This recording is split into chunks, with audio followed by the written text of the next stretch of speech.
કેમ છો વિદ્યાર્થી મિત્રો?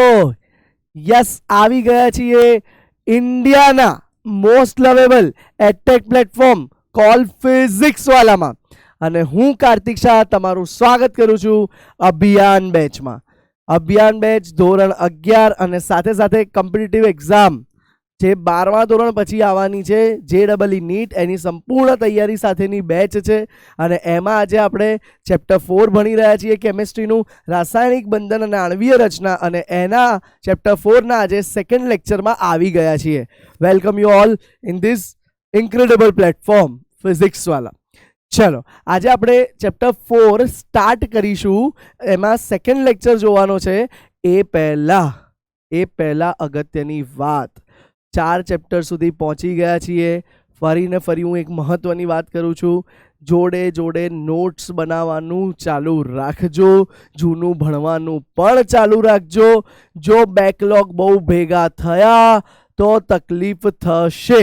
રેગ્યુલર જો રોજનું કામ રોજ કરશો, રોજ જે હોમવર્ક સોલ્વ કરશો બરાબર, રોજ જે DPP સોલ્વ કરશો બરાબર, તો આગળ જતાં કોઈ જ પ્રોબ્લેમ થશે નહીં. અને આ ચેપ્ટર 4 તો એવું કહી શકાય કે ઇનઓર્ગેનિકનો પાયો છે. જો આ ચેપ્ટર પરફેક્ટલી કરી લીધું તો તમને આગળ ક્યાંય વાંધો આવશે નહીં ઇનઓર્ગેનિકમાં. ક્લિયર છે? આવર્ત કોષ્ટક પછી આ ચેપ્ટર બહુ મહત્વનું છે. ચાલો, ગયા લેક્ચરમાં આપણે જોઈ લીધું હતું કે રાસાયણિક બંધ કઈ રીતે બને છે, કેમ બને છે. આપણે જોયું હતું કે પરમાણુઓ વચ્ચે આકર્ષણ ન્યૂનતમ થાય ત્યારે એની સ્થિતિજ ઉર્જા, આકર્ષણ મહત્તમ થાય અને સ્થિતિજ ઉર્જા એકદમ ઘટી જાય ત્યારે બંધ બને છે. અને ક્રોસેલ લુઈસે અભિગમ આપ્યો તો, લુઈસનું બિંદુ નિરૂપણ જોયું હતું, અષ્ટકનો સિદ્ધાંત જોયો તો, અષ્ટકના સિદ્ધાંતની મર્યાદા પણ જોઈ હતી. એનાથી જોયું હતું કે સહસંયોજન બંધ, ઇલેક્ટ્રોનની ભાગીદારીથી કોવેલેન્ટ બોન્ડ, જેને ગુજરાતીમાં સહસંયોજક બંધ કહેવાય, એ કઈ રીતે બને છે. સાથે સાથે આપણે આયનીય બંધ પણ જોયો હતો, જેને ઇંગ્લિશમાં આયોનિક બોન્ડ કહેવાય છે. આટલી વસ્તુ આપણે ગઈ વખતે ખાસ જોઈ લીધી હતી. કેટલુંક હોમવર્ક આપ્યું હતું, ચલો ડિસ્કસ કરી લઈએ. હોમવર્ક ક્રોસેલ લુઈસનું અને બંધન પરથી જ હતું. પહેલો ટોપિક પૂછ્યો છે, કઈ અવસ્થામાં બંધની નિર્માણ સાથે સુસંગત થાય છે. કઈ અવસ્થા બંધના નિર્માણ સાથે સુસંગત થાય છે. ચલો, પહેલું છે મહત્તમ આકર્ષણ અને મહત્તમ સ્થિતિજ ઉર્જા. ભાઈ, આકર્ષણ મહત્તમ હોય એ સાચી વસ્તુ, સ્થિતિજ ઉર્જા તો ન્યૂનતમ જોઈએ. યાદ કરો, પેલો આલેખ આપણે દોર્યો તો, સ્થિતિજ ઉર્જા વર્સિસ અંતરનો. યાદ કરો ભાઈ, અંતર વર્સિસ આપણે લઈ લીધી હતી સ્થિતિજ ઉર્જા. યાદ છે તમને? તો આપણે આ ગ્રાફ જોયો તો અહીંયા 0 લાઈન હતી કંઈક, અને જોયું હતું કે અણુઓ દૂર હોય ત્યારે ઉર્જા આવી હતી, જ્યારે નજીક આવે ત્યારે ઉર્જા એકદમ મિનિમમ થઈ જાય, અને એનાથી વધારે નજીક લાવો તો ઉર્જા વધી જાય છે. તમે જોઈ શકો છો કે આ પોઈન્ટ પર જ્યારે અણુઓ એકદમ પ્રોપર ઓવરલેપ થઈ, પરમાણુઓ પ્રોપર ઓવરલેપ થઈને અણુ બનાવે છે, ત્યારે સ્થિતિજ ઉર્જા ન્યૂનતમ થવી જોઈએ, એટલે કે ઓછામાં ઓછી થવી જોઈએ. તો ન્યૂનતમ આકર્ષણ, ખોટું ભાઈ, આકર્ષણ તો મહત્તમ હોવું જોઈએ. ન્યૂનતમ સ્થિતિજ ઉર્જા વાત સાચી, પણ આકર્ષણ તો મહત્તમ હોવું જોઈએ. પહેલા 2 પોઈન્ટ કેન્સલ થઈ ગયા. ત્રીજો પોઈન્ટ, ન્યૂનતમ સ્થિતિજ ઉર્જા, સાચી વસ્તુ છે ભાઈ. સ્થિતિજ ઉર્જા ન્યૂનતમ જ હોય, અને ત્યારે નજીક હોવાથી આકર્ષણ મહત્તમ હોય છે. બિલકુલ સાચી વસ્તુ છે. તો બંને પોઈન્ટ સાચા, એટલે આપણે અહીંયા સચ્ચો વિકલ્પ આવી જશે સી. બોલો, ક્લિયર છે આટલું? ચલો, નેક્સ્ટ પોઈન્ટ પર આગળ વધીએ. નીચેનામાંથી કયો તત્વ ક્યારેય અષ્ટકનું પાલન કરશે નહીં કે ન કરે? તો જુઓ ભાઈ, સોડિયમ. તમે તો જોયું હતું આપણે, સોડિયમ આયોનિક બોન્ડ બંધ બનાવવા માટે, આયનીય બંધ બનાવવા માટે અષ્ટકના નિયમનું પાલન કરતું જ હતું. ફ્લોરિન, હેલોજન છે, એ બી 7 ઇલેક્ટ્રોન છે, તો એ આયનીયમાં પણ અને સહસંયોજનમાં પણ, સહસંયોજક બંધ બનાવવામાં પણ બંને કેસમાં પાલન કરતું હતું. સલ્ફર પણ કરે છે, સલ્ફર પણ અષ્ટકના નિયમનું પાલન કરે છે, આપણે જોયું હતું. પણ કોણ એવું છે? હાઇડ્રોજન. સર, સલ્ફર તો અપવાદમાં જોયું હતું આપણે, SF6માં. હા બેટા, એ અપવાદ બી હતો, પણ સલ્ફર અમુક બીજા ઘણા એવા કિસ્સાઓ છે જેમાં અષ્ટક બનાવે બી છે, તો અષ્ટકના નિયમનું પાલન બી કરે છે, અને અપવાદ છે, મર્યાદામાં અપવાદ હતો, પણ સલ્ફર અષ્ટક તો બનાવે છે અને પાલન બી કરે છે. ધારો કે હું સલ્ફરનું વાત કરું, H2S અણુ, તો એમાં સલ્ફરનું અષ્ટક પૂર્ણ થાય છે. જુઓ, સલ્ફરના 6 ઇલેક્ટ્રોન છે બેટા. હવે જુઓ, હાઇડ્રોજનના 2 ઇલેક્ટ્રોન સાથે એ શું કરશે? એક ઇલેક્ટ્રોનની ભાગીદારી કરશે. બનાવી અને તમે અહીંયા જોઈ શકો છો બાળકો કે અહીંયા સલ્ફરનું અષ્ટક પૂર્ણ થાય છે. ક્લિયર છે બેટા? તો સલ્ફર તો અષ્ટકના નિયમનું પાલન કરે જ છે. બાકી કોણ રહ્યું? હાઇડ્રોજન. તો એ ટીક કરી દો. કેમ હાઇડ્રોજનમાં કેમ સર અષ્ટકના નિયમનું પાલન નહીં? તમે અહીંયા સ્ક્રીન પર જ જોઈ શકો છો કે હાઇડ્રોજન તો ડુપ્લેટ બનાવે છે. એ ક્યાં અષ્ટક બનાવે છે ભાઈ? એ તો શું બનાવે છે? ડુપ્લેટ, એટલે કે બે બનાવે છે. એટલે જવાબ આવી ગયો તમારો હાઇડ્રોજન. બોલો ક્લિયર છે આટલી વસ્તુ? ચલો નેક્સ્ટ વસ્તુ, કયો અષ્ટકના નિયમનો અપવાદ નથી? ધ્યાનથી વાંચો, નથી પૂછ્યું છે. દોરીને જોઈ લો. BF3 બોરોન પાસે બાહ્યતમ કક્ષામાં 3 વેલેન્સ ઇલેક્ટ્રોન હોય છે બેટા. આપણે જોયેલું જ, આ ગઈકાલે અષ્ટકના અપવાદમાં જોયું હતું. 3 ફ્લોરિન સાથે બંધ બનાવશે બેટા. તો બોરોનનું તમે ધ્યાનથી જુઓ તો અષ્ટક પૂર્ણ થતું નથી. બોરોન પાસે માત્ર 6 જ આવશે ઇલેક્ટ્રોન. તો આ તો ભાઈ અપવાદ જ છે સર. બોલો છે કે નહીં અપવાદ? યસ, અપવાદ છે સર. એટલે આ ઓપ્શનને સર તમે ચોકડી મારી દો. સારું વિદ્યાર્થીઓ, તમે કહીએ એમ કરીએ. ચલો SnCl4 બેટા, SN જે છે એને ટીન કહેવાય છે, બરાબર છે? એ કાર્બન સમૂહમાં આવે છે. કાર્બન, સિલિકોન, જર્મેનિયમ, Sn એટલે કે ટીન અને લેડ. આ સમૂહમાં Sn આવે છે. હવે જુઓ, કાર્બન પાસે સંયોજકતા કક્ષકમાં 4 ઇલેક્ટ્રોન હોય તો આપણે જાણીએ છીએ કે સમૂહમાં સંયોજકતા કક્ષકમાં ઇલેક્ટ્રોન એક સમાન જ જોવા મળે છે. તો Sn પાસે બી 4 હશે બેટા. તો બેટા ધ્યાનથી પહેલા આમાં જોઈ લેજો કે આપણે આમાં શું જોયું કે બોરોન તો અષ્ટકના નિયમનું અપવાદ છે ઓલરેડી, બરાબર છે? પછી હવે આપણે આગળ જોઈએ છે SnCl4. તો બાળકો ધ્યાનથી જુઓ, Sn પાસે તો 4 ઇલેક્ટ્રોન આવી ગયા. હવે 4 ક્લોરીન સાથે જો એ ભાગીદારી કરે તો એમાં તો ક્લોરીનના તો દર વખતે તમને ખબર જ છે હેલોજન પોતાનું અષ્ટક તો પૂર્ણ કરે જ છે. તો જુઓ, 4 ક્લોરીને પોતાનું અષ્ટક તો પૂર્ણ કર્યું જ છે. અને સાથે સાથે આ કેસમાં આપણને તરત જ જોવા મળ્યું કે Snનું અષ્ટક પણ પૂર્ણ થઈ ગયું છે. જોઈ શકો છો તમે, Snનું અષ્ટક પૂર્ણ થઈ ગયું. બોલો ક્લિયર છે આટલી વસ્તુ બધાને? તો આ આવી જશે કયો નિયમ? અષ્ટકનો અપવાદ નથી. પણ જોઈ લો Be2, તમે જોયું હતું ગઈકાલે. બેરિલિયમ પાસે બાહ્યતમ કક્ષામાં માત્ર 2 જ ઇલેક્ટ્રોન હોય બેટા. અને I2 આયોડીન પાસે તો 7 હશે, તો ભાગીદારી કરશે. તો એમાં હા, ઇલેક્ટ્રોનને ઘણા બુકમાં, રેફરન્સ બુકમાં ક્રોસથી બી બતાવે છે બેટા, તો બી ચાલે. હા, કારણ કે આ એક બિંદુ નિરૂપણ જ છે બેટા, ઇલેક્ટ્રોન બતાવવાનું નમૂનો જ છે. તો તમે જોઈ શકો છો કે બેરિલિયમ એનું અષ્ટક અપૂર્ણ જ છે, એટલે અષ્ટકનો અપવાદ જ ગણાશે. તો એ તો છે જ. અગેન ClO2 સર, આ ClO2 નું બંધારણ બેટા અગત્યનું છે. NCERTમાં નથી આપ્યું, રેફરન્સ બુકોમાં આપ્યું હોય છે. જોઈ લો ClO2 નું બંધારણ. Cl જ્યારે ઓક્સિજન સાથે પ્રક્રિયા કરે છે એટલે અને ClO2 આપે છે, ત્યારે ClO2 નું બંધારણ કંઈક આવું મળે છે. જો પહેલા Clના ઇલેક્ટ્રોન બતાવીએ. Cl પાસે આઉટરમોસ્ટમાં 7 હોય. એને જો ઓક્સિજન સાથે ભાગીદારી કરવી હોય તો એને પોતાના 2 ઇલેક્ટ્રોન આપવા પડશે. હવે જોઈ લો, ઓક્સિજનના ઇલેક્ટ્રોન પીળા રંગથી બતાવી દઈએ આપણે. ઓક્સિજનના ઇલેક્ટ્રોન પીળા રંગથી બતાવી દો.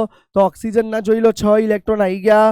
ઓક્સિજનનું અષ્ટક પૂર્ણ થઈ જશે. 2 ભાગીદારી કરશે તો જુઓ, બંને કેસમાં ઓક્સિજનનું અષ્ટક પૂર્ણ થાય છે, પણ બાકી કોનું અષ્ટક રહે છે બેટા? તો Clનું જોઈ લો. Clના અષ્ટકમાં તમે જોઈ શકો છો તેમ 7. જોઈ લો કેટલા ઇલેક્ટ્રોન આવેલા છે Clના અષ્ટકમાં. 1 મિનિટ, જુઓ, ક્લોરીન પાસે 7 ઇલેક્ટ્રોન હતા, એને 2-2ની ભાગીદારી કરી તો 8 તો આ જ થઈ ગયા. 2 10 ને 11 ઇલેક્ટ્રોન આવેલા છે. ક્લિયર છે? આ તો અપવાદ છે જ. તો બાકી રહેલો આન્સર એક જ સાચો છે, SnCl2. ક્લિયર છે? ચલો નેક્સ્ટ ટોપિક આગળ જોઈએ. નેક્સ્ટ MCQ, NaCl સ્ફટિક ખાલી જગ્યા દ્વારા રચાય છે. NaClના અણુઓ તદ્દન ખોટી વસ્તુ છે ભાઈ. NaClના અણુઓ નથી, એનાથી સ્ફટિક નથી બનતો. ગઈકાલે આપણે NaClનું 3D આયન સ્ટ્રક્ચર જોયું હતું, જેમાં આપણે જોયું હતું કે એક Na+, 6 Cl- ને સરાઉન્ડ છે અને એક Cl- 6 Na+ ને સરાઉન્ડ છે બેટા. તો આમાં જવાબ શું આવશે? NaClના અણુઓ ન આવે. Na+ ને Cl- એ સાચો ઉત્તર છે. પરમાણુઓ ના કહેવાય બેટા. Na ને Cl એમને નથી જોડાતા, એ ઇલેક્ટ્રોન એક્સચેન્જથી જોડાય છે. પછી એ પરમાણુ ના રહે એને આયન કહેવાય, ધન આયન ઋણ આયન. આપણે જોયું હતું કેટાયન એન્ડ એનાયન. ક્લિયર છે બેટા? તો સાચો જવાબ આવી જશે NaCl નો સ્ફટિક આ આયનોથી જોડાય છે. આજે આપણે શું જોવાનું છે? આજે આપણે ખાસ જોવાનું છે સસ્પંદન. સસ્પંદન શું છે એ આજે જોવાનું છે. સસ્પંદનની કેટલીક ધારણાઓ લોકો ખોટી બાંધી દે છે. એ શું છે એ ધારણાઓ એ ક્લિયર કરીશું આપણે. એ સિવાય બંધના પ્રાચલો જોવાના છે કે બંધ સમજવા માટે કયા 4 પ્રાચલો એવા છે જે સમજવા જરૂરી છે એ જોઈશું. અને બંધની ધ્રુવીયતા. આજે આપણે આટલા ટોપિક જોવાના છીએ આ લેક્ચરમાં. ચલો શરૂઆત કરીએ છીએ પહેલા સસ્પંદનથી. બાળકો સસ્પંદન એટલે શું? ધ્યાન આપજો બાળકો. જ્યારે બાળકો ઓઝોનના અણુનો અભ્યાસ થયો, તેનો અભ્યાસ થયો તો O3 નો, ત્યારે એક શોકિંગ વાત જોવા મળી હતી. તમે ગઈકાલે જ ઓઝોનનું સ્ટ્રક્ચર જોયું હતું. ઓઝોનનું સ્ટ્રક્ચર કંઈક આવું હતું બાળકો. ધ્યાન આપજો કે ઓક્સિજન એ એક બાજુના ઓક્સિજન સાથે બે ઇલેક્ટ્રોનનું શેર કરે છે, જ્યારે એક બાજુના ઓક્સિજન સાથે એક ઇલેક્ટ્રોનનું શેર કરે છે.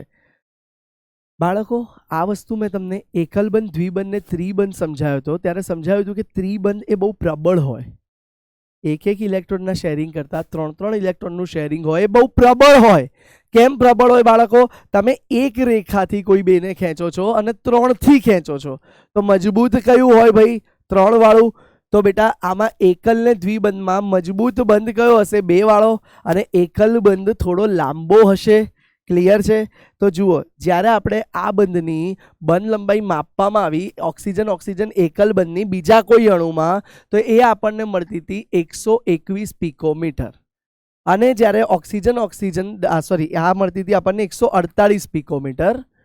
અને બીજા કોઈ અણુમાં ઓક્સિજન ડબલ બોન્ડની બંધ લંબાઈ માપવામાં આવી તો એ મળતી હતી બાળકો આપણને 100 ને, ધ્યાન આપજો, એ મળતી હતી 121 પિકોમીટર. જુઓ, ડબલ બોન્ડની બટ ઓબ્વિયસલી નાની હોય. કેમ? એ નજીક હોય એટલે એ તો નાની જ હોય. પણ આ જુઓ તમે થોડી મોટી હોય. તો સર ગેરંટી છે કે ઓઝોનમાં લેફ્ટ સાઈડ જ ડબલ બોન્ડ બનશે? સર એક શક્યતા એવી પણ છે ને કે ઓઝોનમાં એકલ બંધ ડાબી બાજુ બને અને ડબલ બોન્ડ જમણી બાજુ બને. ભાઈ એક શક્યતા એવી બી છે ને કે સર 148 પિકોમીટર આ બાજુ આવે અને સર 121 પિકોમીટર આ બાજુ આવે. એક શક્યતા સર આવી પણ છે. અગ્રી, વાત સાચી છે. હવે જ્યારે સાયન્ટિસ્ટોએ આ કન્ફ્યુઝન થયું ત્યારે પ્રેક્ટિકલ કરવા માટે ભાઈ બંધ લંબાઈ શું છે આપણે ઓલરેડી ત્રિજ્યા વખતે ભણી ગયા હતા. યાદ કરો ચેપ્ટર 3માં 2 કેન્દ્ર વચ્ચેના અંતરને લંબાઈ બંધ લંબાઈ કહેવાય. અને ત્રિજ્યા શોધતી વખતે એને અડધું કરી દીધું હતું. યસ, આ જ બંધ લંબાઈ છે. હજુ બંધ લંબાઈ વિશે ડિટેલમાં આગળ ભણીશું આજે. તો બેટા બંધ લંબાઈ માપી લીધી આપણે, તો એ આવી જુદી જુદી મળવી જોઈતી હતી. કોઈ એક સાઈડ 128 અને કોઈ એક સાઈડ 148 અને કોઈ એક સાઈડ 121. પણ જ્યારે પ્રેક્ટિકલમાં માપ્યું તો આપણે રિઝલ્ટ જોઈને શોક થઈ ગયા. પ્રેક્ટિકલમાં આપણે ઓઝોનનું રિઝલ્ટ જોઈને શોક થઈ ગયા. શું શોક થઈ ગયા સર? શોક એવું થઈ ગયા કે ઓઝોનમાં, ધ્યાન આપજો, ઓઝોનમાં આપણને ડબલ બોન્ડની લંબાઈની જગ્યાએ 1.5 ગણી લંબાઈ મળતી હતી. બંને બાજુ 1.5 ગણી લંબાઈ મળતી હતી. એટલે કે સર શું 1.5 ગણી એટલે ખબર ના પડી. એકલ બંધ જેટલી પણ નહીં, દ્વિબંધ જેટલી પણ નહીં, એની સરેરાશ આશરે આપણને બંને બાજુની સરખી મળી 128 પિકોમીટર. બંને બાજુની સરખી મળી 128 પિકોમીટર. અરે સર તો સિંગલ બંધ બી નથી, સર ડબલ બંધ બી નથી, તો સર ઓઝોનમાં શું ડબલ બોન્ડની જગ્યાએ ડોટેડ એટલે કે દોઢ બંધ હશે? અરે સર આ દોઢ બંધ હોય તો ઇલેક્ટ્રોન ક્યાં હશે? ના બાળકો, આવું વાસ્તવમાં નથી હોતું. દોઢ બંધ ના કહેવાય આને. આનો મતલબ એવો છે કે ડબલ બોન્ડ કોઈ એક જગ્યાએ સ્થિર નહીં હોય. ડબલ બંધ સતત રૂપાંતર પામતો રહેશે. ડબલ બંધ કઈ એક બાજુએ સ્થિર નહીં હોય, એ સતત ફરતો રહેશે. બાળકો આ જે બંને ઉપરના બંધારણ મળ્યા એને કેનોનિકલ બંધારણ કહેવાય છે. અને આ નીચેનું બંધારણ જેમાં આપણે આ ડબલ બોન્ડને ફરતો બતાવ્યો છે દીકરાઓ, એ બંધારણને હાઇબ્રિડ બંધારણ કહેવાય. હવે વિચારો બેટા, હાઇબ્રિડ બંધારણ છે. જો આ લુઈસનું એક બંધારણ કે આ એક બંધારણ એની 128 પિકોમીટર બંધ લંબાઈ સમજાવવા માટે સફિશિયન્ટ નહોતું. કેમ કે જો આ દોરો તો બંધ લંબાઈ આટલી જ આવી જોઈતી હતી, 148 અને 121. આ દોરો તો 148 આ બાજુ, 121 આ બાજુ આવતી જોઈતી હતી. પણ વાસ્તવમાં માપ્યું તો આ એક્યુરેટ બંધારણ આવે છે. માટે આ કેનોનિકલ બંધારણને ગુજરાતીમાં વિહિત બંધારણ કહેવાય અને એનું મહત્વ રહેતું નથી. એ એક આભાસી ખ્યાલ હશે. સાચેમાં આવું હાઇબ્રિડ સ્ટ્રક્ચર ક્યાંક એક્ઝિસ્ટ કરતું હશે. જે આ બીજું આ રેઝોનન્સ, સહસ્પંદનને ગુજરાત ઇંગ્લિશમાં રેઝોનન્સ કહેવાય. શું કહેવાય છે બેટા? રેઝોનન્સ. હા, આ એક ખ્યાલ જ છે, શ્યોર નથી. આ એક ખ્યાલ જ છે, એવી ધારણા છે કે ડબલ બાજુ ફરતો હશે ડબલ બોન્ડ. અને એના કારણે યાદ રાખજો, હંમેશા હાઇબ્રિડ બંધારણ, જેને ગુજરાતીમાં સંકર બંધારણ કહેવાય, એની ઉર્જા બાળકો હંમેશા ઓછી હોય. ડબલ બોન્ડ સતત ફરતો હોય, એના કારણે ઉર્જા ઘટી જાય અને એના કારણે આ હાઇબ્રિડ બંધારણની સ્થાયીતા વધારે હોય છે. શું વધારે હોય છે બાળકો? સ્થાયીતા વધારે હોય છે. ક્લિયર છે? જ્યારે કેનોનિકલ બંધારણ, વિહિત બંધારણમાં સ્થાયીતા જોવા મળતી નથી. કારણ કે એ એક બંધારણ સમજાવવા માટે સફિશિયન્ટ નથી, અણુ પરમાણુને સમજાવવા માટે સફિશિયન્ટ નથી. આવું જ એક સહસ્પંદનનું બીજું ઉદાહરણ જોઈ લઈએ. સર, આવું તો જ્યાં જ્યાં ડબલ બોન્ડ આવે ત્યાં થાય. હા, હજુ આનો વિશિષ્ટ ખ્યાલ આપણે જ્યારે ઓર્ગેનિક ભણીશું ત્યારે એની કઈ કઈ ખાસિયત હોય, ત્યારે સહસ્પંદન થાય એ વધારે ડિટેલમાં જોઈશું. અત્યારે ખાલી ઉદાહરણથી સમજીએ. એક બીજો આયન છે જે છે CO3 2-. ધ્યાનથી જુઓ, આયન છે CO3-2. તો હવે આનું સ્ટ્રક્ચર કેવું હોય છે? જુઓ, કાર્બન ઓક્સિજન સાથે એક ડબલ બોન્ડ બનાવશે, 2 ઓક્સિજન સાથે એક સિંગલ બોન્ડ બનાવે છે. દેખાય છે તમને? હવે બાળકો પ્રશ્ન થાય કે સર આ ડબલ બોન્ડ જ અહીંયા હશે, અહીંયા સિંગલ સિંગલ જ હશે?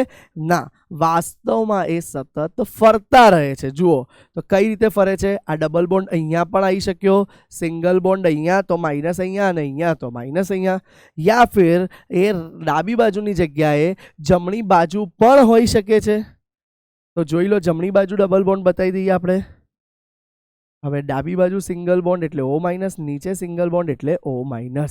તો આ એના 3 એના વિહિત બંધારણ કહે છે. અને એનું સહસ્પંદન બંધારણ દોરવું હોય તો તમે દોરી શકો. એમાં તમારે શું કરી શકાય બેટા? C જોડે 3 ઓક્સિજન એકલ બંધથી બતાવી દો બેટા. એક ઇલેક્ટ્રોનના શેરિંગને આપણે એકલ બંધ કરીએ અને ડબલ બોન્ડને ફરતો બતાવી દો ડોટથી, કે કોઈ એક જગ્યાએ ડબલ બોન્ડ ફરતો હશે. ક્લિયર છે? અને એની ઉપર આપણે બતાવી દેજો -2. બોલો, ક્લિયર છે આ સહસ્પંદન શું છે? તો આવી રીતે ફરતો બતાવો એને સહસ્પંદન કહેવાય છે. એક વખત નજર નાખી દો, પછી હજુ આગળ સહસ્પંદનની થોડી વાત કરીએ. અને આવું સહસ્પંદન થતું હોય ત્યારે બંધ નંબર એટલે કે બોન્ડ ઓર્ડર, બંધ ક્રમાંક કયો હશે એની બી ચર્ચા કરીએ. એકવાર નજર નાખી લો. ચાલો આગળ જોઈએ છે. હવે સહસ્પંદનનું જે એક બીજી વસ્તુ જોઈએ છે ઉદાહરણ, તો એ જોઈએ આપણે બેન્ઝીનમાં. આ બી કદાચ તમે નાના ધોરણમાં નામ સાંભળ્યું હશે, બેન્ઝીન. બાળકો, બેન્ઝીન એટલે C6H6. કાર્બનની હાઇડ્રોજન સાથે 6 હાઇડ્રોજન જોડાયેલા હોય છે.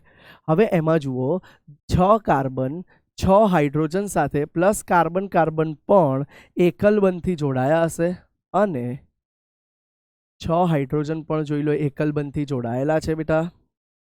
આ એકલ બંધ કઈ રીતે બને? સહસંયોજક આપણે જોઈ ગયા હતા આગળ લુઈસ રચનામાં, એક ઇલેક્ટ્રોનની ભાગીદારીથી. હવે બાળકો, આમાં પણ 3 ઓલ્ટરનેટ જગ્યાએ દ્વિબંધ છે, એક છોડીને એક દ્વિબંધ છે. તો જરૂરી થોડી છે આ બે વચ્ચે જશે. એ દ્વિબંધ અત્યારે જે કાર્બનનો ક્રમ આપી દઈએ એમાં જુઓ 1 2 3 4 ને 5 અને 6. તો તમે જોઈ શકો છો કે 1 2 વચ્ચે દ્વિબંધ છે, 3 4 વચ્ચે છે અને 5 ને 6 વચ્ચે છે. પણ આની જગ્યાએ આ દ્વિબંધ આવી રીતે પણ હોઈ શકે છે. ધ્યાન આપજો બાળકો. ચાલો, આ દ્વિબંધ આ રીતે પણ હોઈ શકે છે. ઓલ્ટરનેટ જગ્યા પર ખસી ગયો. હાઇડ્રોજન તો બધા જોડે જોડાયેલા જ છે બેટા. તો જુઓ બેટા, હવે અહીંયા દ્વિબંધ કયા નંબરના કાર્બન પર આવી ગયો. આવો નંબર ખાલી આપણે આપણી જાણકારી માટે આપીએ છીએ. વાસ્તવમાં જ્યારે તમે ડિટેલમાં ઓર્ગેનિક ભણશો ત્યારે સમજશો કે કાર્બનનો આ રીતે નંબર આપી ના શકાય, નોર્મલી ગણી શકાય. પણ ચાલો હવે જુઓ, તો આમાં તમે જોઈ શકો છો કે ડબલ બોન્ડ 2 3 વચ્ચે આવી ગયો, હવે 4 5 વચ્ચે આવી ગયો અને 6 અને 1 વચ્ચે આવી ગયો. તો સર સાચેમાં ડબલ બંધ ક્યાં હશે? તો આ બંને બંધારણ પરથી એ નક્કી નથી કરી શકાતું. માટે બેન્ઝીનની રચના આપણે કંઈક આવી દોરીએ છીએ અને આ ડબલ બોન્ડને ફરતો બતાવીએ છીએ, દ્વિબંધને ફરતો બતાવીએ છીએ અને ફાઇનલી એના કારણે બેન્ઝીનની રચના આવી રીતે દોરી શકાય છે. બોલો, ક્લિયર છે આટલું? આ બેન્ઝીનની રચના કઈ રીતે દોરી શકાય છે જોઈ લો, એક વખત નજર નાખી લો. પછી આપણે આગળ સહસ્પંદનના કારણે બંધ ક્રમાંક કઈ રીતે ગણવો એની માહિતી મેળવીએ. જોઈ લો. ચાલો બાળકો, હવે આપણે અહીંયા સહસ્પંદન સાથે સંકળાયેલો એક મહત્વનો ટોપિક જોઈએ, જે છે સહસ્પંદન સાથે. હવે આપણે આ ટોપિકમાં જોવાનું છે સહસ્પંદન સાથે બંધ ક્રમાંક. બાળકો, બંધ ક્રમાંક વિશે આપણે ગઈકાલે જ્યારે સહસંયોજક બંધ ભણ્યા ત્યારે એની માહિતી જોઈ લીધી હતી ઓલરેડી, કે જો બે પરમાણુઓ એક એક ઇલેક્ટ્રોનની ભાગીદારી કરે છે તો એને સહસંયોજક એકલ બંધ કીધો તો. જો બે પરમાણુ બંને બે બે ઇલેક્ટ્રોન એટલે કુલ 4 ઇલેક્ટ્રોન મૂક્યા તો એ ભાગીદારીને સહસંયોજક દ્વિબંધ કીધો તો. જો બે પરમાણુ 3 ઇલેક્ટ્રોન મૂકશે તો એ ભાગીદારીને સહસંયોજક ત્રિબંધ કીધો હતો. યાદ છે બાળકો? યસ બાળકો. તો સહસંયોજક એકલ બંધ, દ્વિબંધ, ત્રિબંધ ભણ્યા હતા. તો આ જે બંધની સંખ્યા છે બાળકો, એને જ બંધ ક્રમાંક કહે છે. આજે આપણે બંધના પ્રાચલોમાં ફરી આનો અભ્યાસ કરીશું. તો હવે સહસ્પંદન સાથે બંધ ક્રમાંક કઈ રીતે રિલેટેડ છે? તો બાળકો, જ્યારે કોઈ સંયોજનમાં સહસ્પંદન થતું હોય અને ત્યારબાદ આપણે અણુમાં બંધ ક્રમાંક શોધવો હોય તો એક સૂત્ર આવે છે, એ વાપરવું પડે. એ સૂત્ર કંઈક આવું છે કે બંધ ક્રમાંક બરાબર કુલ સહસંયોજક બંધ ભાગ્યા કુલ વિહિત સૂત્રોની સંખ્યા. તો જોઈ લઈએ બાળકો આપણે શું છે હવે આમાં. તો પહેલું ઉદાહરણ આપણે લઈ લઈએ એક CO3 2- નું. જુઓ બાળકો, CO3 2- મારે કાર્બન ઓક્સિજનનો બંધ ક્રમાંક ગણવો છે. તો યાદ કરો એનું સૂત્ર બાળકો. તો એનું સૂત્ર કંઈક આ રીતનું આવતું હતું. યાદ કરો, આ એક સૂત્ર હતું, એના કુલ 3 વિહિત સૂત્ર મળતા હતા. ડબલ બોન્ડ ડાબી બાજુ આવી ગયો, જોઈ લો. અને ત્રીજા વિહિત સૂત્રમાં એનું કંઈક આવું મળતું હતું, ડબલ બોન્ડ જમણી બાજુ જતો રહેતો હતો. ક્લિયર છે? હા, ડબલ બોન્ડ ઉપર વીજભાર નહીં આવે. ઓક્સિજન જે એકલ બંધ બનાવે એ જ ઋણ વીજભારિત હોય છે. ચલો, તો આ 3 સૂત્ર મળતા હતા આપણને. હવે જુઓ, તો અમુક જગ્યાએ ઓક્સિજન ડબલ બોન્ડથી જોડાયેલો છે કાર્બન સાથે, અમુક જગ્યાએ એકલ બંધથી. તો ફાઇનલી કાર્બન ઓક્સિજન વચ્ચેનો બંધ ક્રમાંક કયો કહેવાય? 1 કે 2? તો 1 કે 2 નહીં કહેવાય, એ આપણે આ સૂત્ર પરથી શોધી શકીશું. તો જુઓ બાળકો, હું લખું છું કે બંધ ક્રમાંક બરાબર જુઓ, કુલ કેટલા બંધ છે આમાં? કુલ બંધ 2 + 1 + 1, બધામાં 4 જ બંધ છે અને એના વિહિત સૂત્ર 3 મળ્યા છે. 4/3 કરશો એટલે 1.33 મળે છે. તો આનો બંધ ક્રમાંક આપણે આ રીતે શોધી શકીએ છીએ. આવું એક બીજું ઉદાહરણ આપું છું તમને. જુઓ, બીજું ઉદાહરણ એક આપણે જોઈએ, જે છે ફોસ્ફેટ આયન, PO4 - 3 આયન. તો ધ્યાનથી જુઓ, તો એનું સ્ટ્રક્ચર કંઈક આ રીતનું છે. PO4 માં 4 ઓક્સિજન છે, જેમાં 3 ઓક્સિજન એકલ બંધથી જોડાયેલા છે અને 1 ઓક્સિજન દ્વિબંધથી જોડાયેલો છે. તો તમને સ્ટ્રક્ચર પરથી જ ખબર પડે છે કે આ ડબલ બોન્ડ 4 વખત જુદી જુદી જગ્યાએ ફરી શકે છે. એટલે વિહિત સૂત્ર એના 4 થઈ ગયા. તો આનો આપણે બંધ ક્રમાંક શોધીએ તો બંધ ક્રમાંક બરાબર નંબર ઓફ ટોટલ બોન્ડ. તો 2 + 1 3 ને 1 4 ને 1 5 ભાગ્યા વિહિત સૂત્રો કુલ કેટલા મળશે? તો એ 4 મળે છે. તો 5 ભાગ્યા 4 એટલે લગભગ 1.25 મળે છે. ક્લિયર છે બાળકો આપણને આટલું? તો આ રીતે આપણે સહસંયોજક બંધને પણ બંધ ક્રમાંક સાથે રિલેટ કરી શકીએ. તમને એક હોમવર્કમાં આપું છું જે તમારે કરવાનું છે. ClO4- જુઓ બંધારણ એક દોરીને બતાવું છું. ClO4-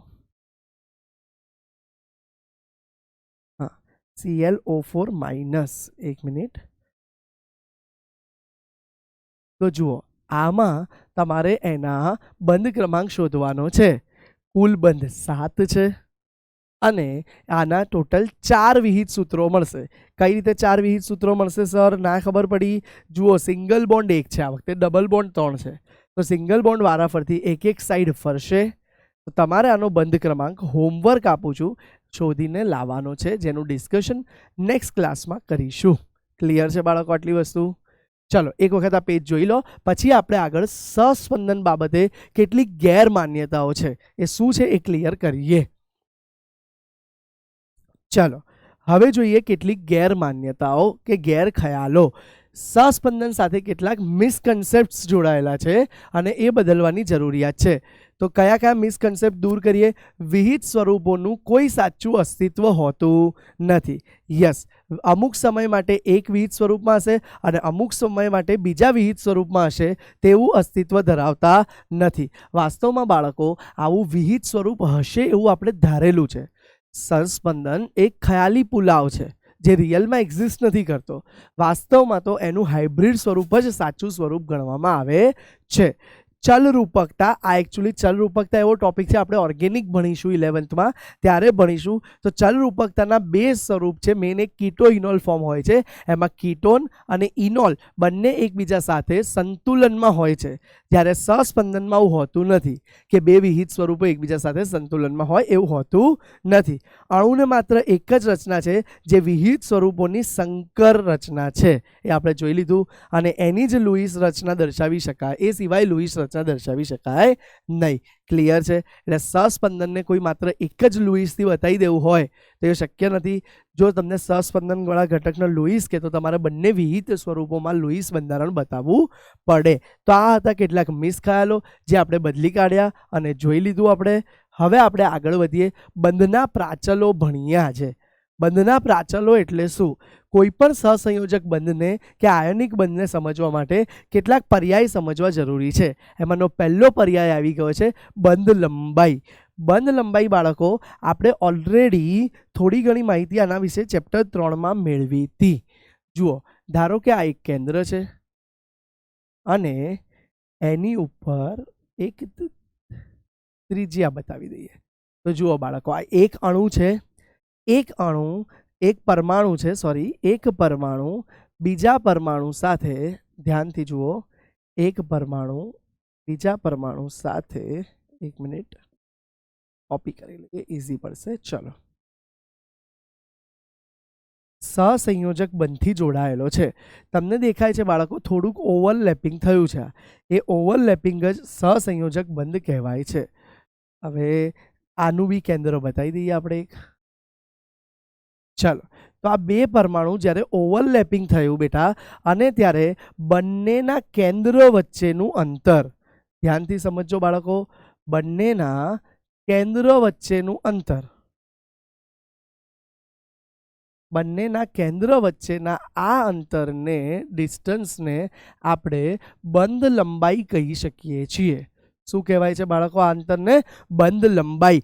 યાદ કરો, આપણે ચેપ્ટર 3 ત્રિજ્યા ભણ્યા હતા, પરમાણવીય ત્રિજ્યા. ત્યારે આપણે આ અંતરનો ઉપયોગ કર્યો હતો અને આપણે શું લખ્યું હતું સહસંયોજક ત્રિજ્યા વખતે? કે પરમાણવીય ત્રિજ્યા બરાબર ડિસ્ટન્સ બાય 2. અને યાદ કરો, આપણે ક્લોરીનમાં જ્યારે, ધારો કે માની લો આ બંને ક્લોરીન પરમાણુ છે, બરાબર છે બેટા, અને જ્યારે ક્લોરીનમાં આ ડિસ્ટન્સ માપ્યું હતું ત્યારે આપણને એ 1.99 એંગસ્ટ્રોમ મળ્યું હતું, જેથી આપણને ક્લોરીન પરમાણુની ત્રિજ્યા 1.99 ભાગ્યા 2 એટલે કે 0.98 એંગસ્ટ્રોમ મળી હતી. હા, ક્લિયર છે બાળકો આટલી વસ્તુ? હા, આપણે આટલું જોયું હતું. એકચ્યુઅલી આપણે ક્લોરીન વખતે જોયું હતું આટલું. હવે આપણે આગળ વાત કરીએ કે બંધ લંબાઈ આ તો થઈ ગઈ સહસંયોજકમાં, પણ આ રીતે સર શું વાન્ડરવાલ્સ બંધ લંબાઈ પણ હોય? યસ બાળકો, વાન્ડરવાલ્સ વખતે આપણે વાત કરી હતી, ડિસ્કશન કર્યું હતું કે ત્યારે અણુઓ ભેગા બહુ નજીક આવતા નથી. જુઓ, ધારો કે આ એક અણુ બની ગયો છે, એક પરમાણુ છે. એ પરમાણુ અન્ય પરમાણુ સાથે જોડાઈ અને ઓલરેડી એક અણુ બની ગયો. હા, જુઓ, એક અણુ બની ગયો. હવે બાળકો પ્રશ્ન એવું થાય, આ અણુના ફરતે એનું એક ક્લાઉડ હોય છે, ઇલેક્ટ્રોનનું વાદળ હોય. ઇલેક્ટ્રોન એક જ કક્ષકમાં ફિક્સ પાથ પર ફરતો નથી, તો એના કારણે બે અણુઓ જે ક્લોરીનના હશે, જુઓ આ બીજો ક્લોરીનનો અણુ આવી ગયો. હવે આ બીજો ક્લોરીનનો અણુ આવી ગયો, તો એ બીજો ક્લોરીનનો અણુ પહેલા આખો બતાવી દઉં, એક વખત ઊભા રહો. જુઓ, આ બીજો ક્લોરીનનો અણુ આવી ગયો.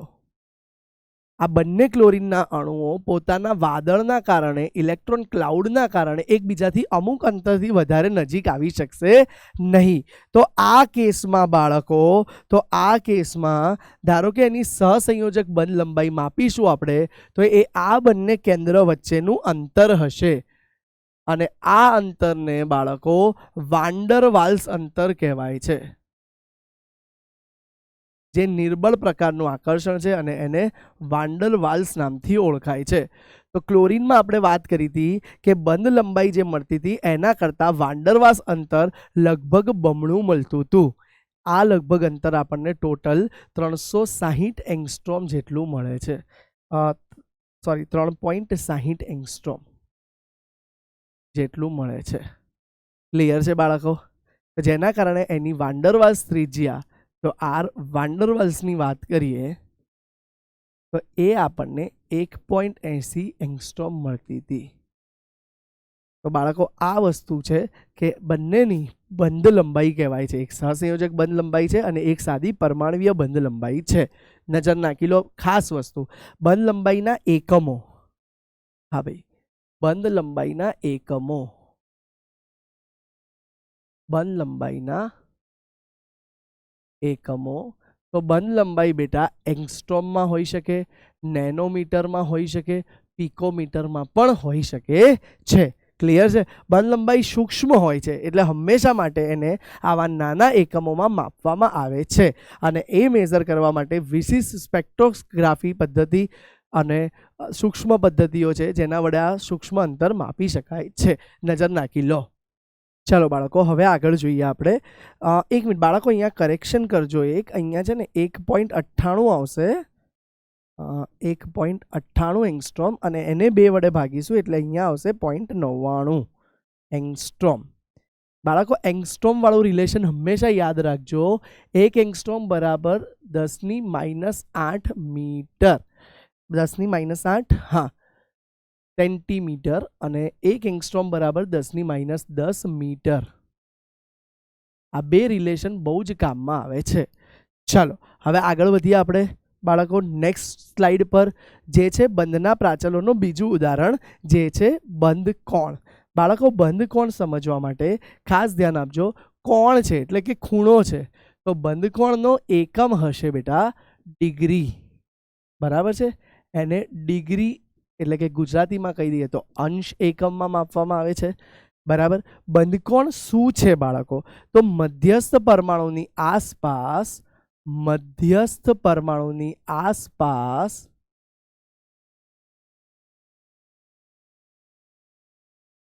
મધ્યસ્થ પરમાણુની આસપાસ બે બંધ વચ્ચેનો ખૂણો રહેલા, બે પાસેના બંધ વચ્ચેનો ખૂણો.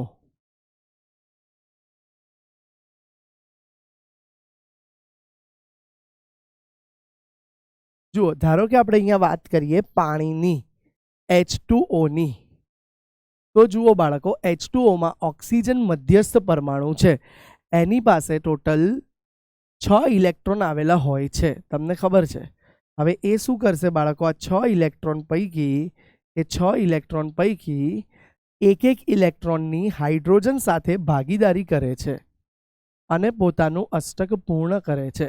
તો બાળકો, આના કારણે આપણે અષ્ટકના નિયમ પરથી આ વસ્તુ જોયું હતું કે ઓક્સિજનનું અષ્ટક પૂર્ણ થાય છે અને હાઇડ્રોજન માટે તો ડુપ્લેટ જ એનું અષ્ટક છે, તો એનું અષ્ટક પણ પૂર્ણ થશે.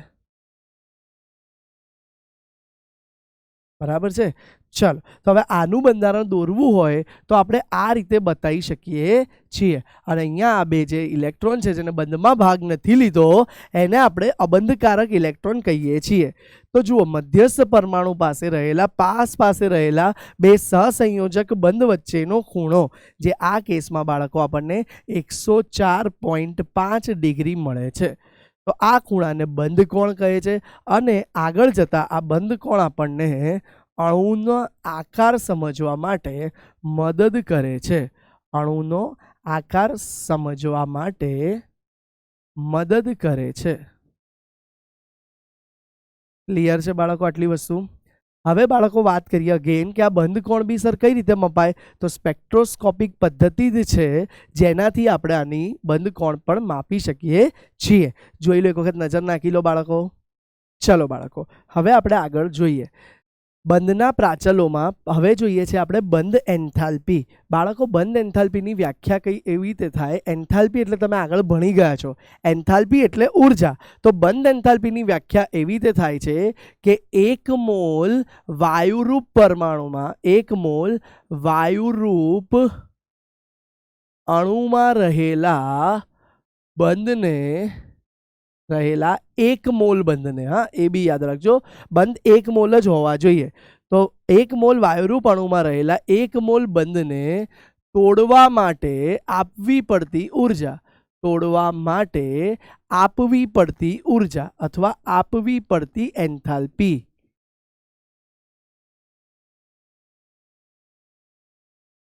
જે આપણે અગેન એને કહીએ છીએ કે બંધ એન્થાલ્પી. ફોર એક્ઝામ્પલ બાળકો, હાઇડ્રોજન 1 મોલ વાયુ છે અને એના બે અણુઓ અલગ અલગ છે. હવે એને ઉર્જા આપી દઈએ આપણે તો એમાંથી બે પરમાણુ અલગ કરી શકીએ છીએ. તો આને ઇંગ્લિશમાં એન્થાલ્પી ઓફ એટમાઇઝેશન પણ કહેવાય છે, જે હાઇડ્રોજન માટે આશરે 435.8 કિલોજૂલ પ્રતિ મોલ છે. એનો મતલબ, જો હાઇડ્રોજનનો 1 મોલ વાયુ લઈ હું 435.8 કિલોજૂલ જેટલી ઉર્જા આપીશ હીટ સ્વરૂપે કે વોટેવર, ત્યારે આ બે પરમાણુઓ અલગ પડી જશે. ક્લિયર છે? તો એમની વચ્ચે રહેલો સહસંયોજક બંધ તૂટી જશે. તો આ બંધને તોડવા માટે આપવી પડતી ઉર્જાને બંધ એન્થાલ્પી કહે છે. બાળકો, ઓક્સિજનમાં અગર તમે વાત કરો તો ઓક્સિજનમાં તો ડબલ બોન્ડ હોય છે, તો એને તોડવા માટે જે ઉર્જા આપવી પડે 1 મોલ ઓક્સિજનના અણુમાંથી ઓક્સિજનને વાયુરૂપ ફેરવવા માટે જે ઉર્જા આપવી પડે એ ઘણી વધારે હોય છે.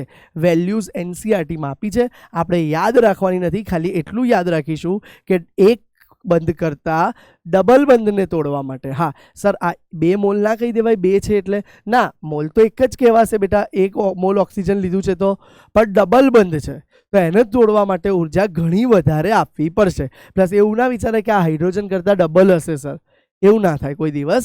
અલગ અલગ પરમાણુ વાઇઝ ઉર્જા અલગ અલગ હોય છે, કેમ કે એ અલગ અલગ પરમાણુ એકબીજાની નજીક અલગ અલગ રીતે આવી શકતા હોય છે, એટલા માટે. ક્લિયર છે? તો આ ઉર્જા ઘણી વધારે હોય છે. પ્લસ આના કરતાં બી તમે નાઇટ્રોજનમાં વિચારો બાળકો, તો નાઇટ્રોજનમાં તો ત્રિબંધ છે બેટા, તો એને તોડવા માટે ઉર્જા ઘણી વધારે લગાવવી પડે છે. તો આ તો ખૂબ જ ઊંચી ઉર્જા આપવી પડે છે.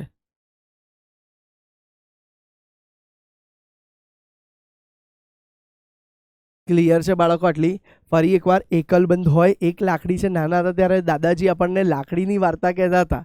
એક લાકડી છે તો એને તોડવી બહુ સરળ છે, 2 લાકડી આપી તો એને થોડું અઘરું પડે છે, પણ હવે 3 લાકડી, 3 બંધ, તો એને તોડવા તો હજુ વધારે મુશ્કેલ પડે છે. ક્લિયર છે બાળકો? સહસંયોજક એકલ બંધને તોડી શકાય, દ્વિબંધને ને ત્રિબંધને, અને આ ઉર્જાને બંધ એન્થાલ્પી કહે છે. બંધ એન્થાલ્પી માટે અગેન એક નેક્સ્ટ કોરી સ્લાઇડ લઈ લઈએ કે બહુપરમાણવીય અણુ માટે બંધ એન્થાલ્પી. બહુપરમાણવીય, બડ્ડું લાગે છે, આ તો બડ્ડું નથી, બહુ છે, તો બહુપરમાણવીય અણુ માટે બંધ એન્થાલ્પી. જુઓ બેટા, હવે પાણીની હું વાત કરું તો H2O નું સ્ટ્રક્ચર જુઓ, તો એમાં તો 2 OH બંધ છે, તો બંનેને તોડવા પડે, પણ એ ડબલ બોન્ડ ના કહેવાય. એટલે બંને OH બંને તોડવા માટે અલગ અલગ ઉર્જા આપવી પડે છે. બંધ સરખા છે, પણ જો પહેલો OH બંધ તોડવો હશે તો એ મુશ્કેલ પડશે.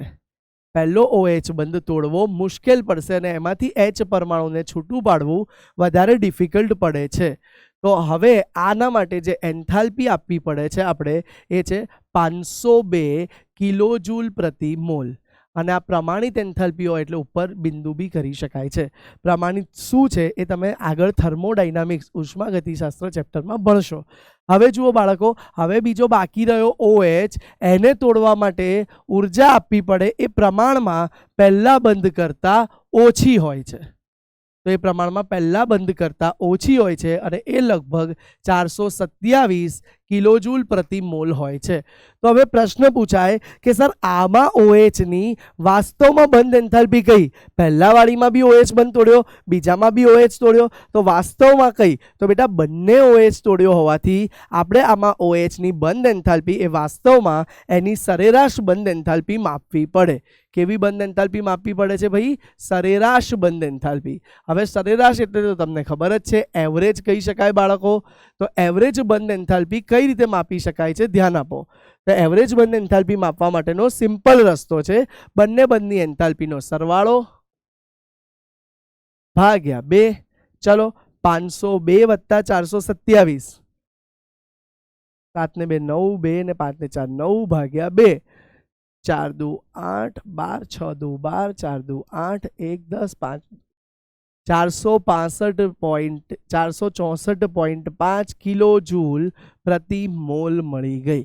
બરાબર છે, ક્લિયર છે બાળકો? કહું એક કરતાં વધારે પરમાણુઓ માટે માપવી હોય તો એની હંમેશા સરેરાશ બંધ એન્થાલ્પી મપાય છે. જોઈ લેજો. ચલો ક્લિયર છે બાળકો? તો અહીંયા આપણે બંધના પ્રાચલો જોયા 3. એમાં આપણે આ બંધ લંબાઈમાં જોયું કે સરેરાશ બંધ લંબાઈ શું છે. હવે બાળકો કી પોઈન્ટ સમજો. સરેરાશ બંધ લંબાઈ સિવાય એક કી પોઈન્ટ સમજાવું છું, ધ્યાન આપજો. જેટલી સરેરાશ બંધ એન્થાલ્પી સિવાય જેટલી બંધ લંબાઈ ઓછી, બંધ જેટલો નજીક, બંધ લંબાઈ જેટલી ઓછી એટલી બંધ એન્થાલ્પી વધે છે. બંધ એન્થાલ્પી વધશે. એટલે કે કહી શકાય બાળકો ટૂંકમાં કે સર બંધ લંબાઈ અને બંધ એન્થાલ્પી એકબીજાના વ્યસ્ત સંબંધમાં છે. યસ બાળકો. તો બંધ એન્થાલ્પી ઇન્વર્સલી પ્રપોર્શનલ ટુ બંધ લંબાઈ. બાળકો સીધી વસ્તુ છે. ટૂંકો બંધ તોડવો અઘરો છે કેમ કે મજબૂત હોય, પણ લાંબો બંધ હોય તો એ ઇઝીલી તૂટી જાય છે કેમ કે બંને કેન્દ્ર દૂર દૂર છે. એટલું આકર્ષણ ના હોય ઇલેક્ટ્રોનનું કેન્દ્ર પર, બરાબર, કે કેન્દ્રનું ઇલેક્ટ્રોન પર, એટલે એ બંધ તોડવો સરળ બને છે. ક્લિયર છે આટલી વસ્તુ? બંધ એન્થાલ્પી ઇન્વર્સલી પ્રપોર્શનલ ટુ બંધ લંબાઈ. હવે બાળકો આપણે બંધના પ્રાચલોમાં ચોથો પ્રાચલ છેલ્લું જોઈ લઈએ. બંધ ક્રમાંક. અરે કરેક્શન કરજો, ચોથો નંબર આવશે અહીંયા. બંધના પ્રાચલોમાં ચોથો નંબર જોઈ લઈએ, બંધ ક્રમાંક. બાળકો ઓલરેડી આપણે આગળ ભણી ગયા છીએ કે જો ભાગીદારીના ઇલેક્ટ્રોન 2 હોય એટલે બંને પરમાણુએ એક એક કાઢ્યો હોય તો એનો એ વખતે બંધ ક્રમાંક આવી જશે 1. બંધ ક્રમાંક 1. સર ઉદાહરણ બી લઈ લો જોડે જોડે. ચાલો લઈ લઈએ જોડે જોડે ઉદાહરણ. ધારો કે 2 ક્લોરીન પરમાણુ છે, એ બંને ક્લોરીન પરમાણુ પોતાના એક એક ઇલેક્ટ્રોનનું શેરિંગ કરે છે. જુઓ અલગ કલરથી બતાવીએ છીએ જેથી તમને ખ્યાલ આવે. ફરીથી ગઈકાલે જ આ ઉદાહરણ જોયું હતું. તો જુઓ બંને ક્લોરીન પરમાણુએ એક એક ઇલેક્ટ્રોનનું શેરિંગ કર્યું તો આ બંને વચ્ચે એક બંધ બન્યો એવું કહેવાય અને એનો બંધ ક્રમાંક આવી ગયો 1. હવે જુઓ બીજી વસ્તુ કે ભાગીદારીના ઇલેક્ટ્રોન 2 હોય, બંને પરમાણુ 2 ઇલેક્ટ્રોન આપે, કુલ 4 ભાગીદાર થાય. કુલ કેટલા ભાગીદાર થાય? 4 ઇલેક્ટ્રોન ભાગીદાર ના થાય તો બંધ ક્રમાંક 2 કહેવાય છે. બંધ ક્રમાંક 2 કહેવાય છે. ફોર એક્ઝામ્પલ આનું ઉદાહરણ પણ આપણે જોયું હતું બાળકો. ઓક્સિજનનું ઉદાહરણ યાદ કરો. ઓક્સિજન પાસે કુલ 6 ઇલેક્ટ્રોન છે. એને સોરી એને બીજા ઓક્સિજન સાથે ભાગીદારી કરી 6 ઇલેક્ટ્રોનમાંથી 2 ઇલેક્ટ્રોનની, અને બંને જણાવે પોતાનું અષ્ટક પૂર્ણ કર્યું છે. તો આમાં જે બંધ બન્યો એ ડબલ બંધ જેવો બન્યો બેટા, કારણ કે બંને બે ઇલેક્ટ્રોન શેર કરેલા છે, તો આનો બંધ ક્રમાંક 2 કહેવાય. હવે આ જ રીતે બેટા આપણે ત્રીજું ઉદાહરણ પણ જોયું હતું. જો ભાગીદારી માટે બંને જણા 3 ઇલેક્ટ્રોન આપે અને કુલ ભાગીદારીના ઇલેક્ટ્રોન 6 થઈ જાય. બંને જણા 3 ઇલેક્ટ્રોન આપે અને કુલ ભાગીદારીના ઇલેક્ટ્રોન 6 થઈ જાય, તો આપણે કહી શકીએ કે બંધ ક્રમાંક 3 હશે. શું કહી શકીએ બાળકો? બંધ ક્રમાંક 3 હશે. તો જોઈ લો, બંને જણા નાઇટ્રોજન વાળો આ કિસ્સો જોયો તો બંને જણા 3 ઇલેક્ટ્રોન ડોનેટ કરતા હતા, દેખાય છે, અને પોતાનું અષ્ટક પૂર્ણ કરતા હતા. તો ભાઈ આ કેસમાં કહી શકીએ કે નાઇટ્રોજન વચ્ચે ટ્રિપલ બોન્ડ બનતો હતો બેટા. ક્લિયર છે? અને આ ઉદાહરણ થઈ ગયો છે બંધ ક્રમાંકનો. બાળકો એક અગેન વસ્તુ, બંધ ક્રમાંકને બી આપણે આગળના પ્રાચલો જોડે રિલેટ કરીએ. કયો બંધ ઝડપથી તૂટી જાય અને કયો બંધ ટૂંકો હશે આટલામાં ઉદાહરણમાં? ક્લોરીન. કેમ? એકલ બંધ છે, નજીક નજીક ના હોય, એ દૂર દૂર હોય, બંધ લંબાઈ વધારે હોય, એટલે તોડવા માટે ઉર્જા ઓછી આપવી પડે. ડબલ બોન્ડ છે તો એ થોડો દૂર દૂર હોય, બરાબર છે, તો એ ઇઝીલી તૂટે નહીં. સોરી, ડબલ બોન્ડ થોડો નજીક નજીક હોય ક્લોરીન કરતા, ટ્રિપલ કરતા દૂર. તો ડબલ બોન્ડ સિંગલ બોન્ડ જેટલો ઇઝીલી ના તૂટે, એને વધારે ઉર્જા આપવી પડે. અને ટ્રિપલ બોન્ડ એકદમ નજીક નજીક, એકદમ નજીક નજીક, બંધ લંબાઈ એકદમ ઓછી, અને એને તોડવા માટે સૌથી વધારે ઉર્જા આપવી પડે.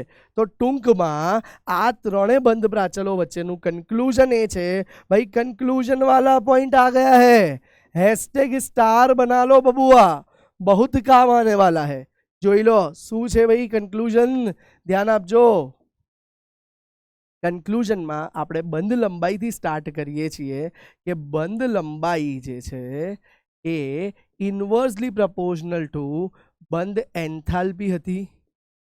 આપણે હજુ આગળ જ જોયું હતું બાળકો, બંધ લંબાઈ જેટલી મોટી એટલી તોડવી ઇઝી, એન્થાલ્પી ઓછી આપવી પડશે, ઊંધું હતું. અને હવે બંધ ક્રમાંક માટે વાત કરીએ તો બંધ લંબાઈ બંધ ક્રમાંકને પણ ઇન્વર્સલી પ્રપોર્શનલ થઈ જશે. કેમ કે બેટા બંધ ક્રમાંક જેટલો વધારે એટલી બંધ લંબાઈ ઓછી.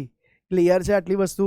બહુ મહત્વના પોઈન્ટ છે બાળકો, આ ત્રણ પોઈન્ટ ધ્યાનમાં રાખજો. સર ચોથો પોઈન્ટ તમે છોડી દીધો, 4 પ્રાચલ ભણ્યા, બંધ કોણ જોડે આની વાત ના કરી. બંધ કોણને આ બધા સાથે કઈ જ સીધું લેવા દેવા નથી. બંધ કોણ વિશેની વિશિષ્ટ માહિતીઓ બધી આપણે સંકરણ નામનો એક ટોપિક છે એ ભણ્યા પછી મેળવીશું. અત્યારે આટલો કન્સેપ્ટ દિમાગમાં ફિટ કરી દેજો. હજુ એક વાત બહુ મહત્વની આવે છે, સમજાવું છું. પહેલાં આટલો કન્સેપ્ટ મગજમાં ફિટ કરી લો, જોઈ લો. હવે આપણે એક અગત્યનો પોઈન્ટ ડિસ્કસ કરવા જઈએ છીએ કે બંધ ક્રમાંક સાથે બીજું શું રિલેટ કરી શકે. તો જુઓ બાળકો, હવે હું અહીંયા કરું છું બંધ ક્રમાંક અને સમ ઇલેક્ટ્રોનીય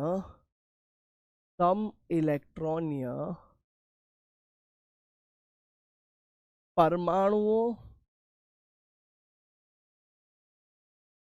અથવા આયનો. બાળકો સમ ઇલેક્ટ્રોનિયને આઇસો ઇલેક્ટ્રિક સ્પીસીસ કીધા હતા આપણે આગળ, યાદ કરો ચેપ્ટર 3માં આપણે એની વાત કરી હતી. સમ ઇલેક્ટ્રોનિય વસ્તુઓને આપણે આઇસો ઇલેક્ટ્રિકલ કીધા હતા. હું લખું છું સમ ઇલેક્ટ્રોનિયને બીજું નામ આઇસો ઇલેક્ટ્રિકલ.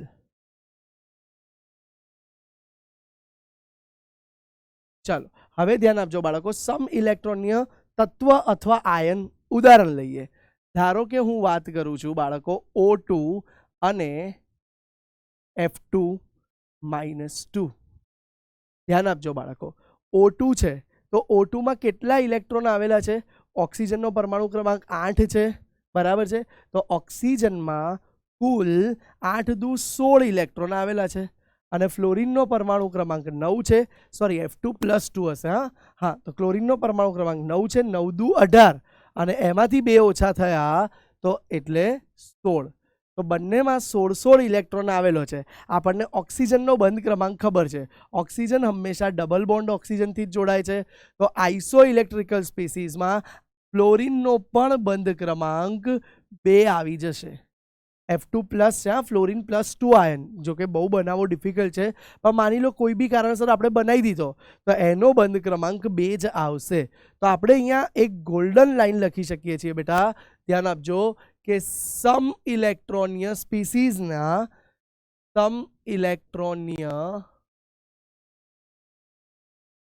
અણુ કે આયનના બંધ ક્રમાંક સરખા હોય છે. બંધ ક્રમાંક સરખા હોય છે. ફોર એક્ઝામ્પલ આવું જ એક બીજું ઉદાહરણ લઈ લઈએ, N2 અને CO. ચલો બેટા, N2 માં ઇલેક્ટ્રોન કેટલા છે? નાઇટ્રોજન પરમાણુ ક્રમાંક 7, 7 દુ 14 ઇલેક્ટ્રોન સર. કાર્બન મોનોક્સાઇડમાં કેટલા છે? કાર્બનના 6, ઓક્સિજનના 8, 6 ને 8 14 ઇલેક્ટ્રોન. નાઇટ્રોજનનો બંધ ક્રમાંક આપણને ખબર છે, નાઇટ્રોજનનો બંધ ક્રમાંક 3 આવે, તો આનો પણ બંધ ક્રમાંક 3 થઈ જશે. ક્લિયર છે? આ એક બહુ ઇમ્પોર્ટન્ટ વસ્તુ છે, #સ્ટાર માર્ક કરી દેજો. આના રિલેટેડ MCQ તમને ક્વેશ્ચન્સ આવી શકે છે. ક્લિયર છે? ચલો, તો બંધના 4 પ્રાચલો જોયા આપણે બાળકો: બંધ લંબાઈ, બંધ કોણ, પછી બંધ એન્થાલ્પી અને બંધ ક્રમાંક. બાળકો, આ 4 પ્રાચલો મહત્વના હતા. હવે આપણે આગળ વાત કરવા જઈ રહ્યા છીએ નેક્સ્ટ ટોપિક વિશે, જે છે બંધની ધ્રુવીયતા. બાળકો, બંધની ધ્રુવીયતા એટલે શું? તો બાળકો, અહીંયા એક કી લાઈન લખું છું. કોઈ પણ સહસંયોજક બંધ, અત્યાર સુધી આપણે જે જોયો એ કોઈ પણ સહસંયોજક બંધ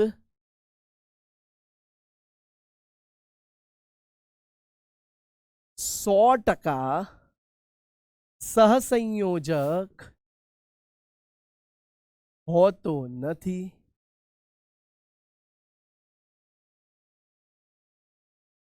તેમાં થોડું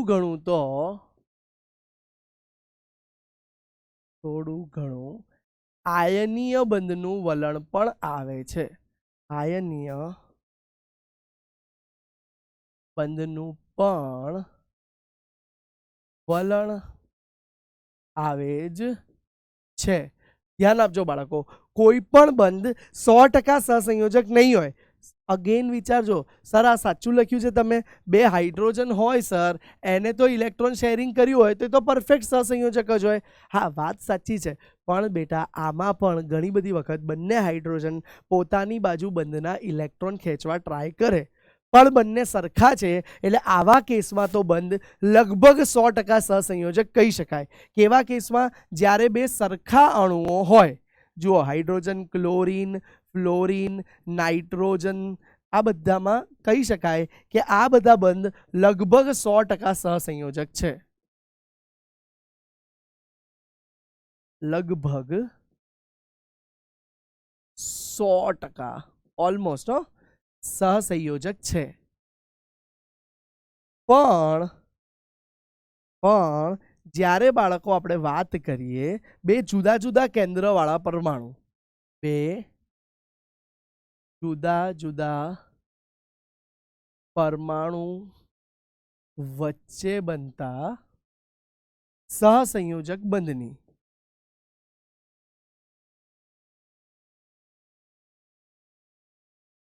તો બાળકો એ બંધ 100% સહસંયોજક હોતો નથી. ધારો કે હું વાત કરું હાઇડ્રોજન અને ફ્લોરિનની, તો બાળકો હાઇડ્રોજન ને ફ્લોરિનમાં તમે જાણો છો કે ફ્લોરિન જે છે એ સૌથી વધુ વિદ્યુત ઋણ તત્વ છે.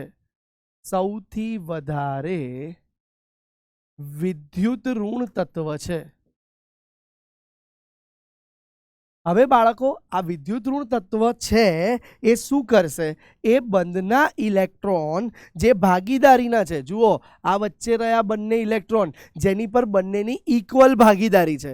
આપણે જોયું તો ઇક્વલ ભાગીદારીથી જ સહસંયોજક બંધ બનતો હતો બેટા.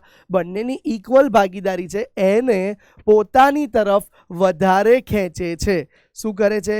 આ ફ્લોરિન આ ઇલેક્ટ્રોનને પોતાની દિશામાં વધારે ખેંચે છે, અને એના કારણે જુઓ ફ્લોરિન પોતાની તરફ ઇલેક્ટ્રોનને ખેંચે છે.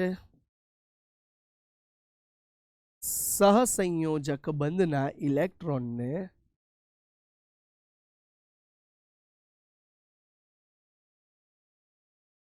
ઇલેક્ટ્રોનને ખેંચે છે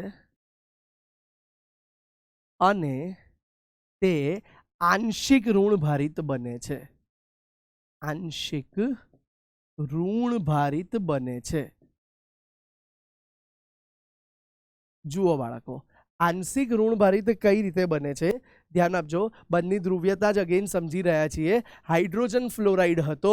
ફ્લોરીને શું કર્યું બેટા, આ બંધના 2 ઇલેક્ટ્રોન જે હતા એને પોતાની બાજુ ખેંચવાથી એ પાર્શિયલી ઋણ વીજભાર અને હાઇડ્રોજન એનાથી બિચારાથી ઇલેક્ટ્રોન દૂર થઈ ગયા એટલે એ આંશિક ધન વીજભાર બને છે. અને બંધ હવે સહસંયોજક રહેવાની જગ્યાએ બંધમાં દ્વિધ્રુવ ચાક માત્રા ઉત્પન્ન થાય છે.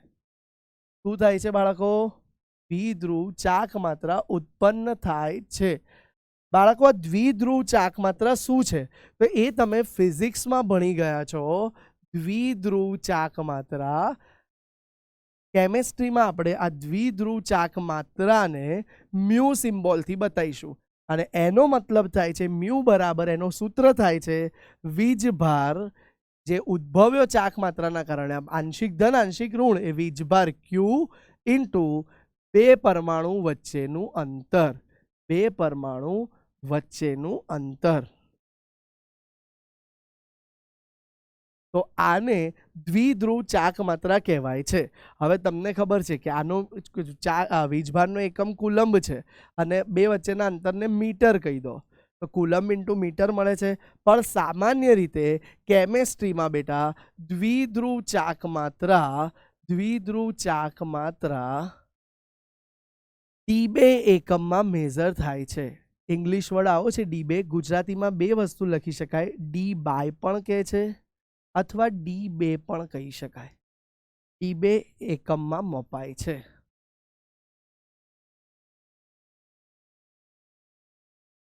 સર, આ ડીબે અને કુલમ મીટર વચ્ચેનો સંબંધ શું છે કઈ? યસ, જુઓ બાળકો, તો ડીબે અને કુલમ મીટર વચ્ચેનો સંબંધ છે 1 ડીબેને કેપિટલ ડી થી બતાવાય છે બરાબર 3.335 ગુણ્યા 10⁻30. 1 ડીબે બરાબર 3.335 ગુણ્યા 10⁻30 કુલમ ઇન્ટુ મીટર. આ સંબંધ છે ડીબે અને મીટર વચ્ચેનો. તો આના કારણે બાળકો હવે આ હાઇડ્રોજન ફ્લોરાઇડનું જે ઉદાહરણ હતું એ બંધ હવે સહસંયોજક બંધ રહેશે નહીં. એની જગ્યાએ તે બંધ બાળકો હવે બની જાય છે, એને કહેવાય છે હવે, જેની લીધે આની પર આંશિક ઋણ વીજભાર આવ્યો, આના પર આંશિક ધન વીજભાર આવ્યો, એને કહેવાય છે બાળકો ધ્રુવીય સહસંયોજક બંધ. કારણ કે હવે આ વીજભારના કારણે આ બંધ 100% સહસંયોજક રહ્યો નહીં. આમાં થોડા ઘણા અંશે હવે આયનિક લક્ષણ પણ આવી ગયા. કયા લક્ષણ આવી ગયા બાળકો? આયનિક. એટલે સર આમાં ગુમાવશે ને મેળવશે? ના બાળકો, છે સહસંયોજક બંધ પણ એકની નજીક ગયો એટલે આ આંશિક ઋણ ભારના કારણે એનાયન બન્યું અને આ આંશિક ધન ભારના કારણે કેટાયન જેવું બને છે. થોડું ઘણું, આમાં એટલું બધું નથી પણ થોડું ઘણું બને છે. એના કારણે આ બંને ધ્રુવીય સહસંયોજક બંધ કહેવાય છે. બીજી વસ્તુ, બંધની ધ્રુવીયતા બાળકો ધ્યાન આપજો. બંધની ધ્રુવીયતા એ સદિશ રાશિ છે. ફિઝિક્સમાં તમે સદિશ અદિશ ભણી ગયા છો. તો આ સદિશ રાશિ છે માટે દિશાકીય ગુણ બહુ મહત્વનો છે. દિશાકીય ગુણ મહત્વનો છે. શું દિશાકીય ગુણ મહત્વનો છે સર? તો જુઓ બાળકો, આ HFમાં હવે આપણને ખબર છે કે વિદ્યુત ઋણતાના કારણે ઇલેક્ટ્રોનની ઘનતા ક્યાં શિફ્ટ થઈ, ક્યાં ઇલેક્ટ્રોન વધારે થયા. તો એ આ રીતના એરો કરીને બતાવવામાં આવે છે. તો આમાં એરોની પિન સાઈડ એ વધારે વિદ્યુત ઋણ તત્વ તરફ અને બેક સાઈડ એ H તરફ દર્શાવવામાં આવે છે. ક્લિયર છે? આને હેડ કહી દો તો એ H તરફ અને ટેલ કહી દો તો એ F તરફ આવે છે. તો વિદ્યુત ઋણતા સદિશ રાશિ છે, ધ્યાન આપજો અગેન. અને એને દર્શાવવા માટે આવો એરો વપરાય છે અને આના કારણે આની ઉપર આંશિક ઋણ વીજભાર અને હાઇડ્રોજન પર આંશિક ધન વીજભાર આવેલો છે. ક્લિયર છે? અને ધ્રુવીય ચાક માત્રા બંધની ધ્રુવીયતા પર કેટલી છે, કેટલો વધારે ધ્રુવીય છે એ આ ધ્રુવીય ચાક માત્રા પરથી નક્કી થશે. એનું સૂત્ર આપણે જોઈ લીધું કે વીજભાર ગુણ્યા બે પરમાણુ વચ્ચેનું અંતર આવે છે. બરાબર છે? આના દાખલા નથી પૂછાતા, પણ આ જાણકારી માટે આપણે જોઈ લીધું કે બંધ કઈ રીતે ધ્રુવીય થશે. જ્યારે બાળકો બે પરમાણુ વચ્ચે વિદ્યુત ઋણતાનો તફાવત ઉત્પન્ન થશે. તમે જોયું આગળ કે ફ્લોરિન સૌથી વધારે વિદ્યુત ઋણ છે, જ્યારે હાઇડ્રોજન એટલું વિદ્યુત ઋણ નહોતું. એટલે જ્યારે બે પદાર્થ વચ્ચે વિદ્યુત ઋણતાનો તફાવત ઉત્પન્ન થાય છે ત્યારે આવો સહસંયોજક બંધનો વિશિષ્ટ ટાઈપ ધ્રુવીય સહસંયોજક બંધ બને છે. ચલો એક વખત નજર નાખી લેજો. ચલો બાળકો, ડાયપોલ મોમેન્ટ હવે આપણે બીજા અન્ય અણુઓમાં જોઈએ કે કેવી રીતે મળે છે. તો ચલો બાળકો, બંધની ધ્રુવીયતા હવે આપણે એક્ઝામ્પલ લઈ લઈએ છીએ. બેરિલિયમ ડાયફ્લોરાઇડ BeF2 માં ડાયપોલ મોમેન્ટ કઈ રીતે મળે છે? ધ્યાન આપજો બાળકો. BeF2 માં અણુનો આકાર Be બંને ફ્લોરિન સાથે એક ઇલેક્ટ્રોન યુગ્મનું શેર કરશે અને ફ્લોરિન પાસે તમે જાણો છો તેમ 7 ઇલેક્ટ્રોન હોય છે. હવે જુઓ બાળકો, આ રીતે BeF2 નો આકાર રેખીય મળે છે. હજુ બાળકો યાદ રાખજો, અષ્ટકના નિયમ પરથી તમને આકારની જાણકારી મળતી નથી. આ તો બી અત્યારે હું એમને લખું છું કે BeF2 નો આકાર રેખીય છે. હવે તમે જોઈ શકો છો કે ફ્લોરિન તો વધારે વિદ્યુત ઋણ જ છે, તો ફ્લોરિન બીના ઇલેક્ટ્રોનને પોતાની બાજુ ખેંચે છે. બંધની ધ્રુવીયતા ફ્લોરિન બાજુ હશે. એ જ રીતે ફ્લોરિનની વધારે ઋણતા હોવાના કારણે આ બાજુવાળો ફ્લોરિન આ સાઈડ ખેંચે છે. તમે જોઈ શકો છો કે દ્વિધ્રુવીય ચાક માત્રા એ સદિશ રાશિ છે અને અહીંયા બંને એકબીજાને ઓપોઝિટ ખેંચે છે સરખા વેલ્યુથી. તો આની પરિણામી ચાક માત્રા બાળકો 0 મળે છે. 0 dB મળશે. ક્લિયર છે બાળકો? BeCl2 વાળું આ ઉદાહરણ. હવે બાળકો એ જ રીતે BeF2 પછી આપણે કલર બદલી કાઢીએ. 1 મિનિટ, વ્હાઈટ રાખી દઈએ. ચાલો, હવે બાળકો આપણે BeF2 પછી બીજું ઉદાહરણ જોઈએ, જે એક્ઝામ્પલ છે BCl3 બોરોન ટ્રાયક્લોરાઇડ. તો આમાં તમે જાણો છો બાળકો, બોરોન પાસે સહસંયોજકતા કોષમાં 3 ઇલેક્ટ્રોન છે. તેની આસપાસ 3 ક્લોરીન એક ઇલેક્ટ્રોનની ભાગીદારી કરે છે. જુઓ, ક્લિયર છે બાળકો? હવે બાળકો આ 3 ક્લોરીને એક ઇલેક્ટ્રોનની ભાગીદારી કરી, તો હવે પરિણામે 3 સહસંયોજક બંધ બન્યા. અને હાલ પૂરતું હું તમને આનો આકાર જણાવી દઉં છું કે બોરોન ટ્રાયક્લોરાઇડનો આકાર સમતલ્ય ત્રિકોણ આકાર આવે છે. પણ આ આકાર વિશેની માહિતી બાળકો સંકરણ સમજ્યા પહેલાં મળી શકે નહીં, પણ હાલ પૂરતું તમે યાદ રાખી શકો. હવે જુઓ બાળકો, તો આ 3 બંધ ધ્રુવીય હશે, કેમ કે ક્લોરીનની વિદ્યુત ઋણતા વધારે હોવાથી ક્લોરીન બોરોનના ભાગીદારીવાળા ઇલેક્ટ્રોનને પોતાની તરફ ખેંચે છે. પણ તમે જોઈ શકો છો કે આ બંને નીચે લાગી રહ્યા છે એક્ઝેક્ટ. તો આ એક ચાક માત્રા ઉપર હતી અને બંનેનું નેટ રિઝલ્ટન્ટ નીચે થશે. પરિણામે પરિણામી ચાક માત્રા બંધ ધ્રુવીય હોવા છતાં પણ પરિણામી દ્વિધ્રુવીય ચાક માત્રા આ કિસ્સામાં પણ 0 મળે છે. એટલે બાળકો આ બે ઉદાહરણ પરથી શું સાબિત થાય છે? BeF2 માં BeF નો બંધ ધ્રુવીય છે, BCl3 માં BCl નો બંધ ધ્રુવીય છે, છતાં પણ અણુની પરિણામી દ્વિધ્રુવીય ચાક માત્રા 0 મળે છે. ક્લિયર છે? ખાસ વસ્તુ આ એકમ dB હોય છે.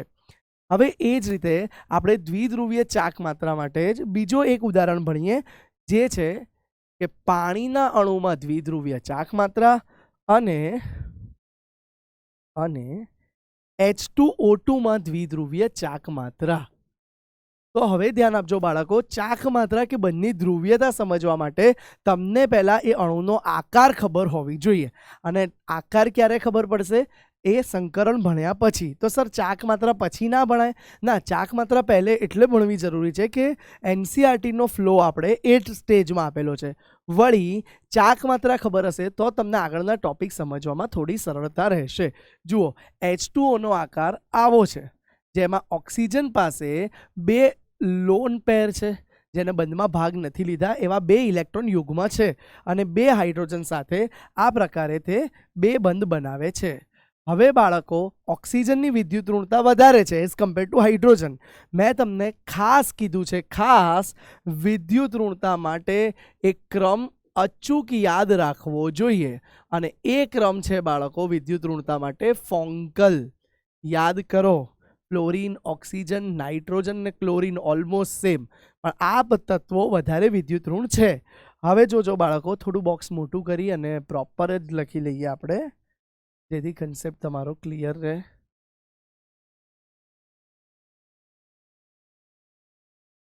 ચાલો ઉભારો, બોક્સ જ ફરીથી બનાવીશું.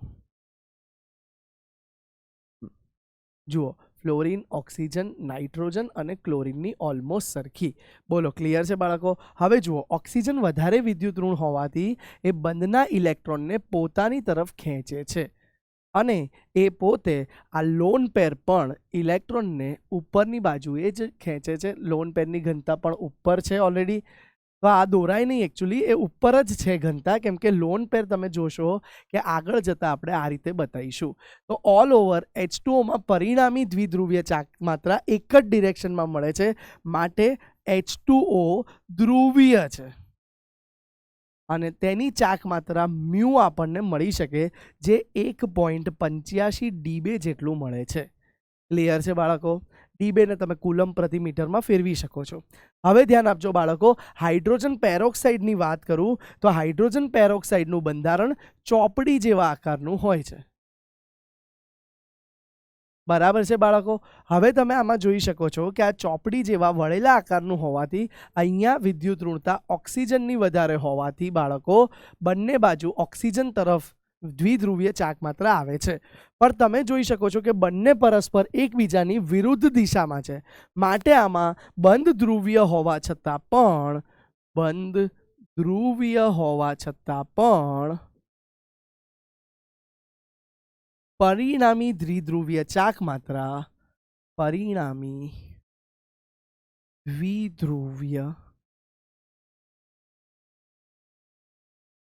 માત્રા શૂન્ય બને છે, શૂન્ય મળે છે. ક્લિયર છે બાળકો? આટલી વસ્તુ તમને આ બંનેના ઉદાહરણ પણ અગત્યના છે. હવે આપણે નેક્સ્ટ ઉદાહરણ જોઈએ, જે પણ બહુ મહત્વનું છે. ક્વેશ્ચન સોલ્વ કરીએ એ પહેલાં એક પેપર લઈ લઉં છું. ઊભા રહેજો, એક પેપર લઈ લઈએ આપણે. ક્વેશ્ચન સોલ્વ કરીએ પહેલાં અભિયાનનું જ. યસ, ચલો. ક્વેશ્ચન એવો છે, ફ્લોરિનની વિદ્યુત ઋણતા હાઇડ્રોજન કરતા વધારે છે. ફ્લોરિનની વિદ્યુત ઋણતા હાઇડ્રોજન કરતા વધારે છે, છતાં પણ NH3 ની દ્વિધ્રુવીય ચાક માત્રા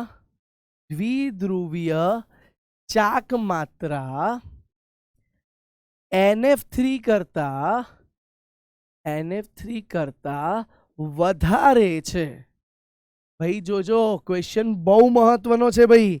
NCERTમાં આપેલો ખાસ મહત્વનો ક્વેશ્ચન, હેશટેગ સ્ટાર કરી દઈએ, ઇમ્પોર્ટન્ટ છે, સમજીએ. ફ્લોરિનની વિદ્યુત ઋણતા હાઇડ્રોજન કરતાં વધારે છે, છતાં પણ એમોનિયાની દ્વિધ્રુવીય ચાક માત્રા NF3 કરતાં વધારે છે. તો બંનેનું બંધારણ જોવું પડશે બાળકો. ધ્યાન આપો, બંનેના બંધારણ જોતા ખ્યાલ આવશે કે બંનેનું બંધારણ પણ ઓલમોસ્ટ સેમ છે. જો નાઇટ્રોજન પાસે એક લોન પેર પણ હશે.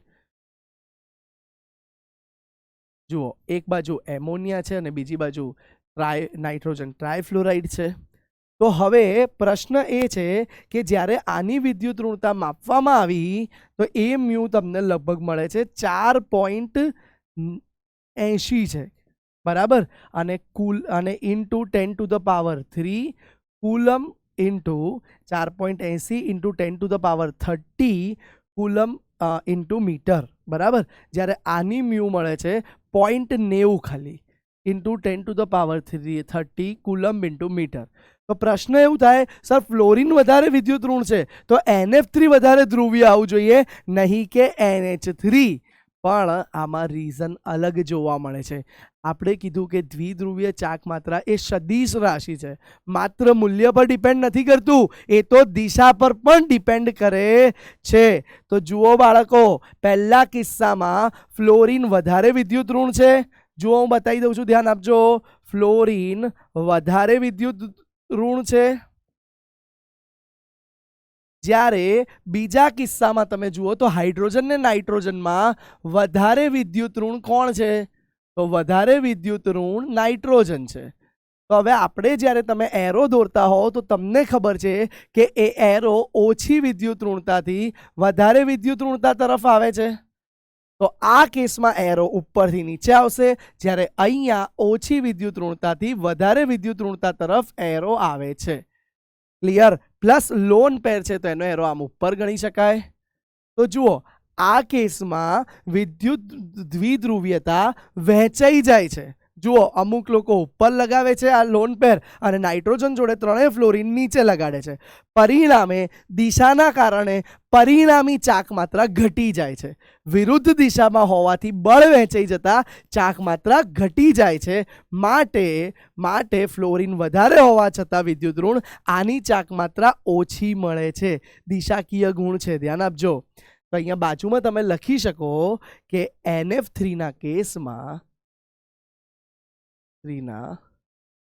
કિસ્સામાં ફ્લોરિન વધારે વિદ્યુત ઋણ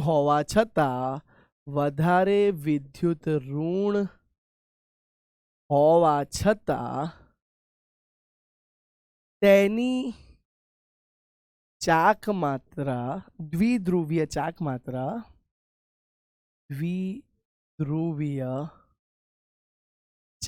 માત્રા વિરુદ્ધ દિશાના કારણે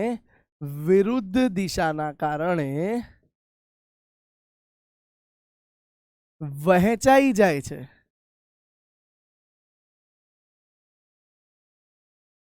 જ્યારે એમોનિયામાં, ધ્યાનથી જુઓ, એમોનિયામાં નાઇટ્રોજન વધારે વિદ્યુત ઋણ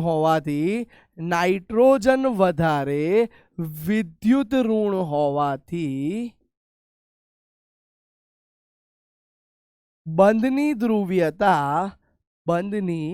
ધ્રુવીયતા એક જ દિશામાં લાગે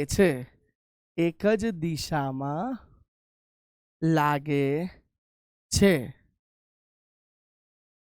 આમ NH3 એ NF3 કરતા વધારે ધ્રુવીય છે. બોલો, ક્લિયર છે બાળકો? આ કારણ બહુ જ મહત્વનું છે બાળકો. તમને એક એક લાઈન સમજાવી, સ્ટ્રક્ચર સાથે સમજાવી. જુઓ, ધ્યાન કરો. એક દિવસ 4 માણસો ગાડીને 2 કલાકથી ધક્કા મારતા હતા, પણ ગાડી જગ્યાએથી હલી જ નહીં. કેમ? પછી રિસર્ચ થયું ત્યારે ખબર પડી કે 2 માણસ ગાડીને આગળથી ધક્કો મારતા હતા, 2 માણસ ગાડીને પાછળથી ધક્કો મારતા હતા. પરિણામ શું મળ્યું? શૂન્ય. ગાડી ત્યાં ને ત્યાં જ ઊભી રહી. આ જ વસ્તુ અહીંયા થાય છે, દિશા વહેંચાઈ જાય છે. 3 જણ નીચેની તરફ લગાવે, ઇલેક્ટ્રોન પેર ઉપરની તરફ. પરિણામ ઉપરની તરફ જ લાગે છે, નીચેની તરફ જ લાગશે 3 વધારે હોવાથી, પણ મૂલ્ય ઘટી જાય છે. જ્યારે આના કિસ્સામાં, અમોનિયાના કિસ્સામાં બધા જ એક દિશામાં ચાક માત્રા લગાવે છે, તો પરિણામે તેની દ્વિધ્રુવીય ચાક માત્રા વધારે મળે છે. ક્લિયર છે બાળકો? આ વસ્તુ જોઈ લો, ખાસ નોંધ લઈ લેજો, આ બહુ મહત્વનો સવાલ છે. હવે પ્રશ્ન થાય કે સર, હવે ડાયપોલ મોમેન્ટના એક્ઝામમાં અમારે આ ક્વેશ્ચન યાદ રાખવા પડે? 4.90, 4.80, અરે સોરી, 1 મિનિટ, આ 4.90 આવશે અને હા, આ 0.80 આવશે. પણ બાળકો, હાલ પૂરતું તમારે એક્ઝામમાં ચિંતા ના કરતા આ મૂલ્ય યાદ રાખવાની જરૂર નથી. પરીક્ષામાં આવા મૂલ્ય પૂછાશે નહીં.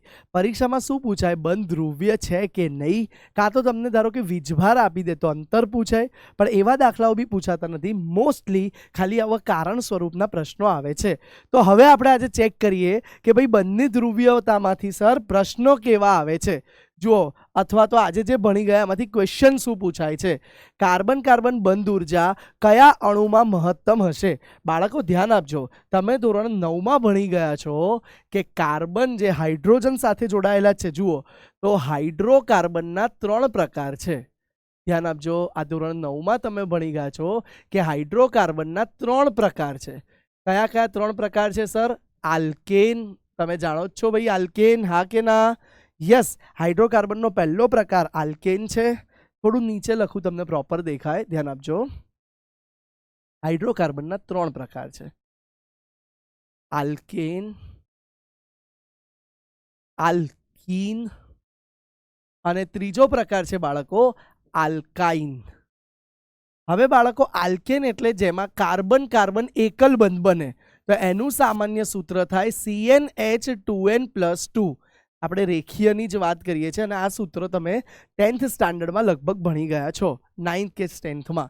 તો આલ્કીન હોય તો એમાં કાર્બન કાર્બન વચ્ચે દ્વિબંધ બને છે બેટા, અને એનું સામાન્ય સૂત્ર થઈ જાય છે CnH2n. અને બેટા આલ્કાઇન હોય તો એમાં બેટા કાર્બન કાર્બન ત્રિબંધ બને છે અને એનું સામાન્ય સૂત્ર થઈ જાય છે CnH2n-2. હવે બાળકો તમે જાણો છો કે એકલ બંધ હોય, યાદ કરો દાદાજીની વાર્તા, એકલ બંધ હોય તો એ સહેલાઈથી તૂટી જાય છે, દ્વિબંધ હોય તો એને તોડવા માટે ઉર્જા વધારે આપવી પડે છે, અને જો ત્રિબંધ હોય તો એને તોડવા માટે તો ઉર્જા હજુ વધારે આપવી પડે છે. ક્લિયર છે? તો આપણે અહીંયા જોઈ શકીએ કે કયો બંધ છે જેને તોડવા વધારે ઉર્જા આપવી પડશે. C2H4 તો એ આલ્કીન છે. જોઈ લો સૂત્રમાં ડબલ કાર્બન છે તો CnH2n આલ્કીન છે, તો એમાં કાર્બન કાર્બન વચ્ચે દ્વિબંધ હશે. C3H8 3 2 6 + 2 એટલે H8, તો આ તો આલ્કેન છે, એમાં કાર્બન કાર્બન વચ્ચે એકલ બંધ હશે બેટા. હા ધ્યાન આપજો, એમાં એકલ બંધ હશે. તો એકલ બંધ છે તો એને તોડવા તો એટલી ઉર્જા આપવી પડશે નહીં, ઇઝીલી તૂટશે. C2H2 2 2 4 - 2 એટલે 2, તો આ એકમ તમારો બાળકો આલ્કાઇન છે અને જેમાં કાર્બન કાર્બન વચ્ચે ટ્રિપલ બંધ હશે. આપણે ભણી ગયા છીએ બાળકો કે બંધ ક્રમાંક ઇન્વર્સલી પ્રપોર્શનલ ટુ બંધ એન્થાલ્પી. બંધ ક્રમાંક જેટલો વધારે એને તોડવા, સમપ્રમાણમાં આવશે, હા, બંધ ક્રમાંક ડિરેક્ટલી પ્રપોર્શનલ ટુ બંધ એન્થાલ્પી. બંધ ક્રમાંક જેટલો વધારે એટલો એને તોડવા ઉર્જા વધારે આપવી પડશે. 1 લાકડી તૂટી જાત, 2 ના તૂટે, 3 હોય તો વધારે ઉર્જા આપવી પડે. તો માટે આલ્કાઇન વાળો જવાબ આવશે. જુઓ નીચેનો બી C2H6 તો એ આલ્કેન જ છે, તો માટે જવાબ કયો આવ્યો બેટા આમાં? તો ટ્રિપલ બંધ વાળો એક છે. યસ, ક્લિયર છે બાળકો? આ પ્રકારના પ્રશ્નો તમને પૂછાઈ શકે છે. ચાલો નેક્સ્ટ પ્રશ્ન જોઈએ. શેમાં કાર્બન હેલોજન બંધ પ્રબળ હશે? ભાઈ જોઈ લો કયો હેલોજન વધારે વિદ્યુત ઋણ છે એ બંધને પોતાની બાજુ વધારે ખેંચશે. વધારે જેટલો બંધ ધ્રુવીય વધારે બનશે એટલો નાનો બનશે. હેલોજનની સાઇઝ પરથી બી તમે વિચારી શકો. જુઓ બાળકો, હેલોજનની અગર હું ક્રમની વાત કરું તો હેલોજનની ત્રિજ્યા કોની સૌથી વધારે હોય છે? ક્લોરીનની ઓછી હશે એના કરતાં, ક્લોરીનની વધારે, બ્રોમિનની વધારે, આયોડિનની વધારે. તો જુઓ કાર્બન ફ્લોરિન સાથે નાનો બંધ બનાવશે, કાર્બન ક્લોરીન વચ્ચેનો બંધ થોડો મોટો બનશે. તો ધ્યાન આપજો, હું બંધ લંબાઈ લખું છું તો આ સૌથી ટૂંકી હશે, આ એનથી મોટી, આ એનથી બી મોટી અને આ સૌથી મોટી હશે. તો બાળકો બંધ લંબાઈ વધે છે તો કયો બંધ પ્રબળ હશે? આપણે શીખી ગયા છીએ કે બંધની પ્રબળતા ઇન્વર્સલી પ્રપોર્શનલ ટુ બંધ લંબાઈ. જેટલી લંબાઈ વધારે એટલો બળ નબળો, ઇઝીલી તૂટી જાય. અને કયો બંધ પ્રબળ છે કે જેની બંધ લંબાઈ ટૂંકી છે, સૌથી ઓછી છે? તો CF વાળો આવશે. તો જોઈ લો CF વાળો એક જ ઓપ્શન છે. ક્લિયર છે બાળકો આ ઓપ્શન? બીજું એવું બી વિચારી શકો ફ્લોરિન વધારે વિદ્યુત ઋણ છે, વધારે આયનિક બંધ બનશે અને એ મજબૂત હશે. ક્લિયર છે આટલું? ચલો નેક્સ્ટ વસ્તુ, બંધ લંબાઈનો સાચો ક્રમ હમણાં જ આગળ ભણી ગયા. ટ્રિપલ બોન્ડ હોય તો બંધ લંબાઈ સૌથી નાની, ડબલ બોન્ડ હોય તો એનથી મોટી, અને સિંગલ બોન્ડ હોય તો એનથી બી મોટી. તો આમાં સિંગલ બોન્ડની નાની આપી છે, આ ઓપ્શન ખોટો. જુઓ ટ્રિપલ બોન્ડની સૌથી નાની, સાચો ઓપ્શન ડબલ બોન્ડની એનથી મોટી, સિંગલ બોન્ડની એનથી મોટી. આમાં બી ઊંધો ક્રમ આપ્યો છે. જુઓ આ બે વચ્ચે ખોટું આપ્યું છે. ટ્રિપલ બોન્ડની નાની આવી જોઈએ, ડબલ બોન્ડની મોટી, અને આ બી ખોટો ઓપ્શન છે. તો સાચો ઓપ્શન થઈ ગયો બી ફોર બોમ્બે. બોલો ક્લિયર છે બાળકો આટલું? ચલો નેક્સ્ટ સ્લાઇડ જોઈએ આપણે. નીચેનામાંથી કયો અણુ ધ્રુવીય તેમજ અધ્રુવીય બંધ ધરાવે છે? જુઓ આપણે જોયો તો H2O2 બુક આકારનું બંધારણ યાદ છે બાળકો?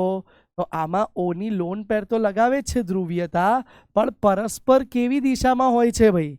પરસ્પર વિરુદ્ધ દિશામાં હોય છે. જુઓ બંને ધ્રુવીયતા પરસ્પર વિરુદ્ધ દિશામાં છે, એટલે કહી શકો તમે OH બનતો ધ્રુવીય છે, પણ H2O2 અણુ અધ્રુવીય છે, કેમ કે પરસ્પર ચાક માત્રા શૂન્ય થઈ જાય છે, માટે મ્યુ 0 આવે છે. તો આ ધ્રુવીય કહેવાય, બંધ ધ્રુવીય છે, પણ ચાક માત્રાના સંદર્ભમાં તે અધ્રુવીય છે. બોલો ક્લિયર છે બાળકો આટલી વસ્તુ? ચાલો નેક્સ્ટ વસ્તુ, આજે લાસ્ટ ક્વેશ્ચન કે કાર્બન ટેટ્રાક્લોરાઇડમાં કુલ ચાક માત્રા ચોક્કસ નથી. બાળકો આ તમને એમનેમ ના આવડે, એના માટે એનું બંધારણ ખબર હોવી જોઈએ. કાર્બન ટેટ્રાક્લોરાઇડનું બંધારણ આ રીતે સમચતુષ્ફલકીય છે. જો આને આવી રીતે ડાર્ક બતાવું છું, એનો મતલબ એ છે બેટા કે આ આગળ આવતા છે, સમતલની બહાર આવે છે. 3D સ્ટ્રક્ચર છે આ. કાર્બન ટેટ્રાક્લોરાઇડનું હું એક 3D સ્ટ્રક્ચર બતાવવા જઈ રહ્યો છું. આ જે ડેશ લાઇન બતાવી છે એ પાછળ જાય છે, ડાર્ક છે એ આગળ આવે છે, અને બીજા બે સેમ સમતલમાં છે. તો આખું આમ ટ્રાયપોડની જેમ 3D સ્ટ્રક્ચર છે. તો એની ચાક માત્રા તમે જુઓ તો એની ચાક માત્રા બધી દિશામાં વહેંચાઈ જાય છે. એક પાછળ ગઈ, એક આગળ ગઈ, આમ ગઈ, આમ ગઈ. તો સમચતુષ્ફલકીય આકારના કારણે એની ચાક માત્રા વહેંચાઈ જાય છે.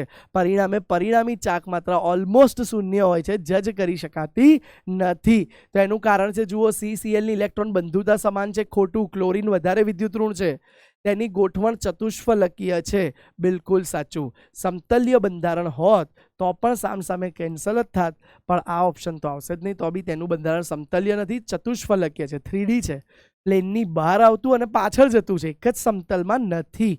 અને લાસ્ટ કે CCl પરમાણુના કદ સમાન છે, એ બી ખોટી વસ્તુ છે. સરખા ના હોઈ શકે, ક્લોરીન મોટો છે, કાર્બન નાનો છે. ક્લિયર છે? તો સાચો જવાબ આવી ગયો, તેની ગોઠવણ સમચતુષ્ફલકીય છે, એટલે એની પરિણામી ચાક માત્રા શૂન્ય આવે છે. ચલો આજની સમરી જોઈ લઈએ. આજે શું જોયું આપણે? રાસાયણિક બંધ કઈ રીતે બને છે એ, સોરી આ સમરી ગઈ વખત વાળી જ છે. હા, આજે આપણે સમરીમાં શું શું જોયું આજે, ચલો જણાવો. બોલો બોલો બોલો, સમરીમાં આજે આપણે શું જોયું? તો આજે સૌથી પહેલા આપણે જોઈ લીધું સસ્પંદન. સસ્પંદન જોઈ લીધું. યસ સર, યાદ છે ને બાળકો?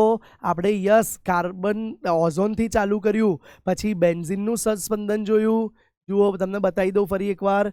યસ, આજના લેક્ચરમાં આપણે સસ્પંદનથી શરૂઆત કરી અને બેન્ઝીનનું સસ્પંદન જોઈ લીધું હતું, પછી કાર્બોનેટ આયનનું જોયું હતું, બંધ ક્રમાંક શોધતા શીખ્યા. તો આજના લેક્ચરમાં સૌથી પહેલા આપણે સસ્પંદન ભણ્યા, પછી આપણે બંધના પ્રાચલો ભણ્યા.